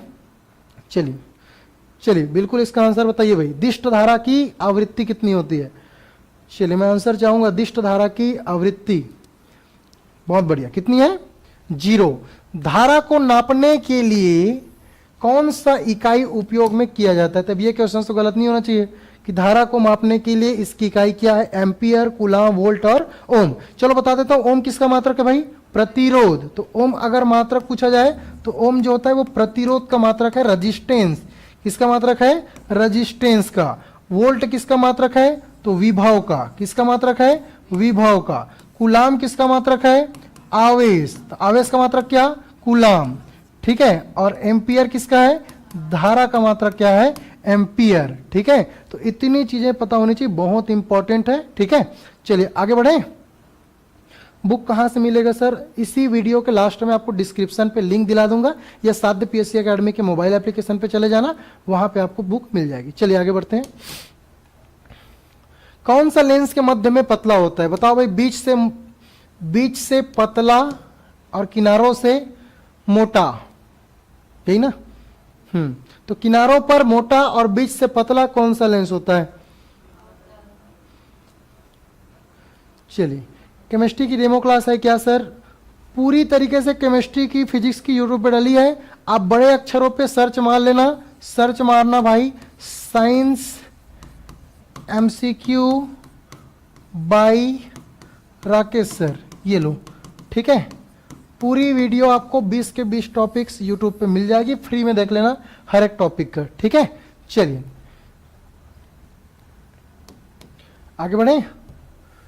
चलिए, तो which is the correct answer, option number B, अवतल लेंस, जो कि बीच से क्या होता है, पतला होता है, और किनारों पे क्या होता है, मोटा होता है, ठीक है। चलो, ऊर्जा का मात्रक क्या है, इलेक्ट्रॉन वोल्ट, जूल, किलोवाट घंटा, उपरोक्त सभी। चलिए इसका आंसर दे दो भाई, इसका आंसर दे दो।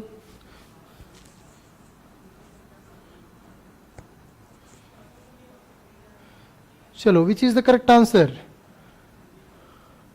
37 नंबर क्वेश्चन आपके सामने, 37 नंबर क्वेश्चन पूछ रहा है कि ऊर्जा का मात्रक है, कौन सा ऊर्जा का मात्रक है, इलेक्ट्रॉन वोल्ट, जूल, किलोवाट घंटा या उपरोक्त सभी। तो which is the correct answer, option number D, ठीक है। क्या हो जाएगा, ऑप्शन नंबर डी, सबका सब ऊर्जा का मात्रक है, चाहे वो इलेक्ट्रॉन वोल्ट का उपयोग हम लोग बड़े जगह पे करते हैं, है ना। जूल जो कि ऊर्जा का मात्रक है, और किलोवाट घंटा भी ऊर्जा का मात्रक है। अगला क्वेश्चन, आदर्श तरल की श्यानता कितनी होती है, ये बता दो। श्यानता मतलब होता है गाढ़ापन, ठीक है। तो आदर्श तरल की श्यानता कितनी होती है, 0, 1 के बराबर, 1 से कम, या अनंत, ठीक है। चलिए, which is the correct answer.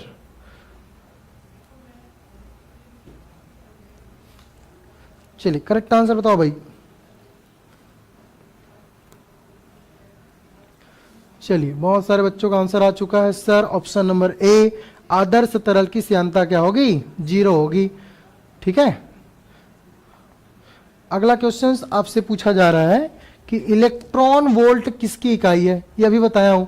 Electron volt किसकी इकाई, यही बताया हूं, ऊर्जा का, बल का, आवृत्ति का, धारा का। तो ये तो गलत नहीं करना है भाई, ठीक है, ये गलत नहीं होना चाहिए, क्योंकि ये तो आपने अभी पढ़ा है, ठीक है। और जब आप अभी पढ़े हो तो गलत नहीं होना चाहिए आपसे। चलिए, बहुत इजी प्रश्न है, विच is the correct answer, option number ए, ऊर्जा का है। किसका है, ऊर्जा का है।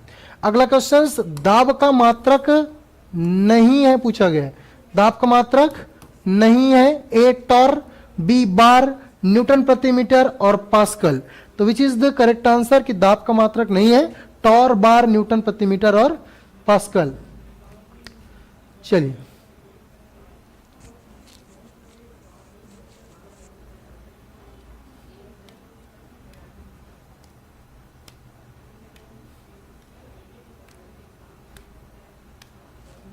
चलिए,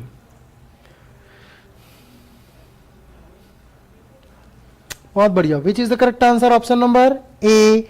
सर टॉर दाब का मात्रक नहीं है पूछा है ना, ठीक है, तो यहां पे टॉर बार न्यूटन प्रति मीटर और पास्कल। एक्चुअल में प्रेशर इक्वल टू क्या होता है? एफ अपॉन ए, ठीक है, तो यहां पे न्यूटन प्रति मीटर स्क्वायर क्या होगा? न्यूटन प्रति मीटर स्क्वायर। और आपको क्या दिया गया है? न्यूटन प्रति मीटर।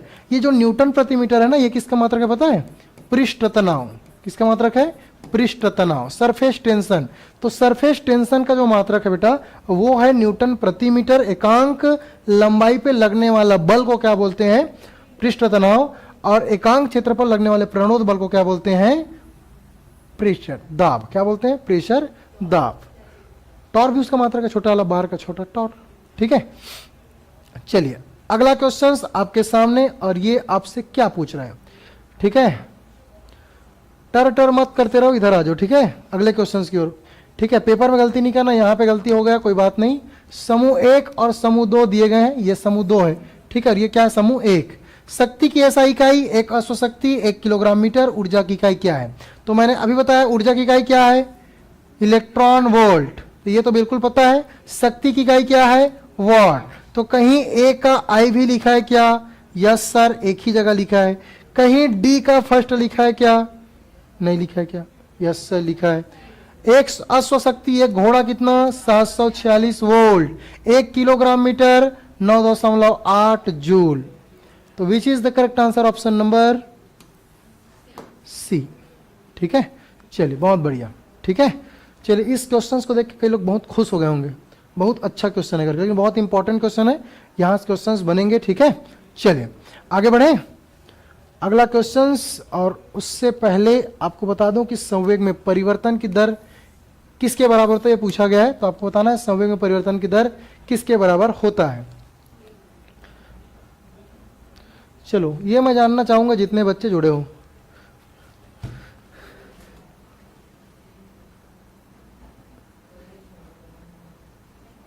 घोड़ा बोल रहा है 746। अरे इसके पहले कहानी पता तुम लोगों, ये वाला जो क्वेश्चन है ना, इसकी कहानी बता देता हूं तुम लोग, ये कहानी थोड़ा सुन लो। एक अश्व शक्ति बराबर 746 वोल्ट। ये है क्या चीज, है ना? 746 वोल्ट और एक घोड़े की शक्ति। एक्चुअल में ना 746 वोल्ट तक की जितनी क्षमता है, 746 वोल्ट की जितनी क्षमता है उसको एक घोड़ा खींच सकता है। एक घोड़ा क्या कर सकता है? खींच सकता है। आप लोगों को पता है जो पंप आता है वो आधा हॉर्स पावर, 1 हॉर्स पावर बोलते हैं ना, तो 1 हॉर्स पावर का जो पंप होगा, जो घर में पानी खींचता है ना, वो कितने का होगा? 746 वोल्ट का होगा। अगर वो 0.5 हॉर्स पावर का होगा मतलब 746/2 होगा, और 5 हॉर्स पावर होगा मतलब 746 गुना 5, मतलब 746 वोल्ट के जो क्षमता की शक्ति है उसको एक घोड़ा खींच सकता है ना। इस पर एक्सपेरिमेंट किया गया था, इसीलिए इसको घोड़ा क्या बोला गया? घोड़ा की शक्ति, हॉर्स पावर, अश्व शक्ति बोला गया। क्या बोला गया? अश्व शक्ति। चलिए आगे बढ़ते हैं। संवेग में परिवर्तन की दर किसके बराबर होता है भाई? बल के। कई लोग तोरण मार रहे होंगे, बता दूं कि संवेग लिखा है, वेग नहीं लिखा है, ठीक है, फिर वहीं पे धोखा नहीं खाना है। संवेग में परिवर्तन की दर को क्या बोलते हैं? बल बोलते हैं। ये कौन सा नियम है? न्यूटन के गति का दूसरा नियम, कि भाई संवेग में परिवर्तन की दर को हम लोग क्या बोलते हैं? क्या बोलते हैं? बल बोलते हैं, ठीक है। चलिए यहां पे वेग रहता तो क्या होता? त्वरण, ठीक है। तो फिर कई लोग के वाट लग गई है। आप सबको बता दूं कि अगर आप करेंट अफेयर्स पढ़ना चाहते हैं राष्ट्रीय और अंतर्राष्ट्रीय स्तर की, जो कि आपके एग्जाम के लिए बहुत महत्वपूर्ण है, तो साध्य पीएससी एकेडमी पूरे जनवरी से जून तक के लेके, अभी जुलाई का भी इसमें इंक्लूड कर दिया जाएगा, तो पूरे करंट अफेयर्स मात्र आपको 59 रुपए में दे रही है, जो कि साध्य पीएससी एकेडमी के हमारे मोबाइल एप्लीकेशन पे मिलेगी। कुछ भी दिक्कत होता है तो दिए गए नंबर पे आपको कॉल कर लेना है, ठीक है। चलो उसके साथ ही साथ बता दूं कि पुलिस भर्ती की तैयारी आपके सामने है, तो जितने आपके प्रतिभागी दोस्त तैयार हैं सब, अगर वो तैयारी करना चाहते हैं तो बिल्कुल साध्य पीएससी एकेडमी के साथ जुड़ सकते हैं और तैयारी कर सकते हैं। चलिए बताइए, समतापी प्रसार में निकाय की आंतरिक ऊर्जा बढ़ती है कि घटती है कि परिवर्तन होती है कि नियत रहती है? चलिए एक कमेंट्स आ रहे हैं, उस कमेंट्स को मैं पढ़ना चाहूंगा।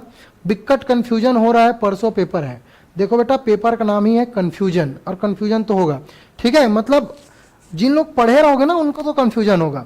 फिजिक्स पढ़ने जाओगे, अभी कई लोग कैसा लग रहा होगा, अरे मैं तो फिजिक्स में कुछ जानता ही नहीं, तो आज दिन भर में फिजिक्स पढ़ूंगा, लेकिन जैसे ही खत्म होगा केमिस्ट्री भूलने लगेगा, जीव विज्ञान भूलने लगोगे, पर्यावरण भूलने लगोगे, भूगोल भूलने लगोगे, करेंट अफेयर है, आर्थिक सर्वेक्षण है, छत्तीसगढ़ है, तो क्या क्या पढ़ूं क्या क्या छोड़ूं वाला कंडीशन बन जाएगा। तो सबसे अच्छा उपाय ये है, जितना पढ़े हो चुपचाप उसको रिविजन करो, ठीक है। उससे ज़्यादा पढ़ने की और ज़रूरत नहीं है। उससे ज़्यादा पूछेगा तुम लोग के वैसे भी औकात से बाहर रहेगा, ठीक है, वो वैसे भी क्वेश्चंस नहीं बनेंगे। और डरने की कोई बात नहीं है, इंसानी दिमाग है, कोई जरूरी नहीं कि पढ़ोगे वही पेपर में आएगा, जो नहीं पढ़ोगे वो भी पेपर में बन जाता है, कई चीज़ ऐसा होता है। और कई चीज़ ऐसा भी होगा जो पढ़े रहोगे वो भी गलत करके आओगे, समझ गए। तो दोनों बात को समझ आ गया होगा कि जो पढ़े रहोगे उस क्वेश्चंस को भी गलत कर डालते हैं, और जो नहीं पढ़े रहोगे वो भी क्वेश्चंस बन जाते हैं, ठीक है। तो टेंशन लेने की जरूरत नहीं है, बिंदास रिविजन करो, जितना हो सके रिविजन करो, जितना हो सके बार बार मल्टीपल टाइम्स रिविजन करो, और उन्हीं चीजों को पढ़ो जो ऑलरेडी पढ़ चुके हो। नया नहीं पढ़ना है, ये क्लियर बता दे रहा हूं, बिल्कुल नया नहीं पढ़ना है, ठीक है। चलिए, बाकी मोला इसे लगा थे, तोला इसे लगा थे, ऐसा कोई दिक्कत नहीं, सबको वैसे ही लगता है जितने है ना कमेंट्स आ रहे हैं, ठीक है। औकात से बाहर इन द सेंस ये बोल रहा हूँ कि कुछ एंड में क्वेश्चन आ गया है ना, अब वो क्वेश्चन जैसे मैं यहाँ उठा के एनसीईआरटी भी करा सकता हूँ, एक क्वेश्चन नहीं बने तो वैसे क्वेश्चन को किसी से नहीं बनेगा, किसी से नहीं बनेगा, चुपचाप साइड निकल लेना, ठीक है। तो उस क्वेश्चन को काटना है और आगे बढ़ जाना है, ठीक है। बाकी 430 पोस्ट है यार, टेंशन लेने की जरूरत नहीं, बहुत पोस्ट है, अच्छे से पेपर दिलाओगे ना तो पेपर बिल्कुल निकलेगा, ठीक है। बहुत होता है 430 पोस्ट, ठीक है। बाकी टेंशन नहीं लेना, रिलैक्स होकर पेपर दिलाना है, क्योंकि देखो ऐसा तो नहीं है कि साइंस केवल 3 महीना 4 महीना पढ़े हो, बचपन से पढ़ते आ रहे हैं 6वीं क्लास से, है ना। अब 6वीं क्लास से बल का मात्रक न्यूटन होता है, पढ़ ही रहे हो, धारा का मात्रक एम्पियर होता है, 9वीं क्लास से पढ़ ही रहे हो, तो टेंशन लेने की जरूरत नहीं, डर सबको लगती है, ठीक है। माउंटेन ड्यू पियो और है ना डर को दूर भगाओ। चलो अगले क्वेश्चन की ओर बढ़ते हैं। अगला प्रश्न, तो समतापी प्रसार में निकाय की जो आंतरिक ऊर्जा होती है क्या होती है, नियत रहती है। अगला क्वेश्चन एक और आपके सामने, आपको बताना है कि वैल्यू क्या होती है। अब देखो ऐसा क्वेश्चन पेपर में नहीं बनाओगे, मान के चलो 2 मिनट के लिए, तुम लोग बहुत पढ़े हो, मैं ऐसा मान के चलता हूं, बहुत होशियार हो। अगर ऐसा क्वेश्चंस नहीं बनाओगे ना तो पेपर से बाहर हो जाओगे, मैं साफ बोल रहा हूं, क्योंकि ये जब ऑलरेडी 9वीं क्लास की बुक में दी गई है, हमारे साइंस के ई बुक में भर भर के 3 बार इसको मैं लिखा हूं। अब ये क्वेश्चंस नहीं बनाओगे तो जो क्वेश्चंस बनाएंगे वो आगे बढ़ जाएगा ना, सिंपल है। तो चीजों को समझना है, चीजों को जानना है, अब ऐसे क्वेश्चंस को गलत नहीं करना है। हाँ, जो क्वेश्चन थोड़ा अजीब टाइप का, अरे यार मेरे से नहीं तो किसी से नहीं बन रहा है, तो ऐसे क्वेश्चन को प्रणाम करना, निकल जाना। अब ये देखो, एक प्रकाश वर्ष, एक एंगस्ट्रॉम, एक पारसेक और एक खगोलीय मात्रक। आपको बता दूं कि पारसेक सबसे बड़ा मात्रक होता है। कौन सा बड़ा मात्रक होता है, पारसेक। यहां पे यहां इतना से अलग है ना, ये अलग है, ये 1 2 3 4 लिखा है, ठीक है। चलो तो वैल्यू इतना दिया है, 9.46 गुणा 10 के घात 15 मीटर, 1 गुना 10 के घात -10 मीटर, 1.46 और 3.08, ठीक है। चलिए चलो भाई, सबका आंसर मैं चाहूंगा। चलो भाई, which is the correct answer. चलिए, which is the correct answer, option number 3 है ना। ये देखते हैं खगोलीय मात्रक क्या होगा, 3 यहां पे 1.496 गुना 10 से घात 11। पारसेक सबसे बड़ा मात्रक है, मैंने बताया, तो बड़ा मात्रक तो ये वाला होगा, ठीक है। 3.08 गुणी 10 से घात 16। लाइट ईयर 9.66, सही है ना। सी का 2 कैसे गया, गलत है क्या यहाँ पे, हाँ ठीक तो है। 9.46 गुना 10 से घात 15 मीटर। और एंगस्ट्रॉम कितना होता है, 1 गुना 10। अरे कुछ भी नहीं पता तो एंगस्ट्रॉम तो पता है ना, 10 के घात -10 मीटर। तो डी का क्या हो जाएगा, 2। तो जहां जहां डी का 2 एक ही तो दिया यार, है ना। बस ये जान लोगे तो बन जाएगा, क्योंकि एंगस्ट्रॉम तो पता रहता है सबको, ठीक है। प्रकाश वर्ष भी लगभग पता है, 9.46 गुणा 10 से घात 15 मीटर। तो कम से कम 2 तो पढ़े हो ना, बाकी नहीं पढ़े हो तो, ठीक है। चलिए, पारसेक सबसे बड़ा क्या है, दूरी का मात्रक है। चलिए अगले क्वेश्चन, कोणीय वेग किसके परिवर्तन के दर पर निर्भर करता है। कोणीय वेग किसके दर पर निर्भर करता है, कोणीय विस्थापन, कोणीय दूरी, कोणीय त्वरण या आघूर्ण। देखो हर क्वेश्चन आपसे बने ऐसा कोई जरूरी नहीं है, आप भी इंसान हो और इंसान लोग ही पेपर दिलाएंगे, तो डरने की कोई बात नहीं है। नहीं बन रहा है क्वेश्चन, उसको छोड़ के अगले क्वेश्चन की ओर देखना है, ठीक है। तो ऐसा नहीं कि यहाँ पे डिमोटिवेट नहीं होना, मैं डिमोटिवेट नहीं कर रहा हूँ आप लोगों को, हर क्वेश्चन सबसे नहीं बनता, वैसे भी 100 में 100 कट ऑफ नंबर नहीं जाएगा। अगर आप पेपर बढ़िया आ गया तो अगर आपका 70 प्लस भी आ रहा है तो आपका सिलेक्शन फिक्स है, पेपर अच्छा है। पेपर एकदम इजी आ गया, पेपर एकदम इजी आ गया तो 72 से लेके 75 नंबर, और एकदम टफ आ गया तो बिल्कुल आपका 68-70 में भी हो जाएगा। ठीक है, तो टेंशन लेने की जरूरत नहीं है, आपको 100 में 100 करके नहीं आना है। ठीक है, चलिए, तो कोणीय विस्थापन इज द करेक्ट आंसर। कोणीय वेग किसके परिवर्तन की दर पर निर्भर करता है? कोणीय विस्थापन। अगला क्वेश्चन है, एक साइड दिया कुछ भौतिक राशियां और एक साइड दिया उसके मात्रक। तो भौतिक राशियां दिया है बलागुण, जड़त्वागुण और कोणीय संवेग। एक साइड दिया है kilogram metre square, kilogram metre और न्यूटन मीटर। चलिए,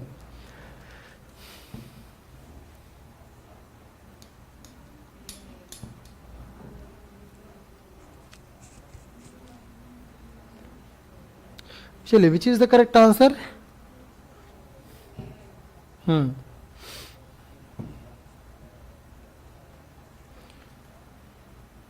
चलिए, बहुत बढ़िया, सबका आंसर सही है सर। 1/3 बल आघूर्ण का मात्रक क्या है? न्यूटन मीटर, क्योंकि एक ही जगह तो लिखा है बल और बल का मात्रक न्यूटन, तो कॉमन सेंस वाली चीज है। ठीक है, चलिए आगे बढ़ते हैं।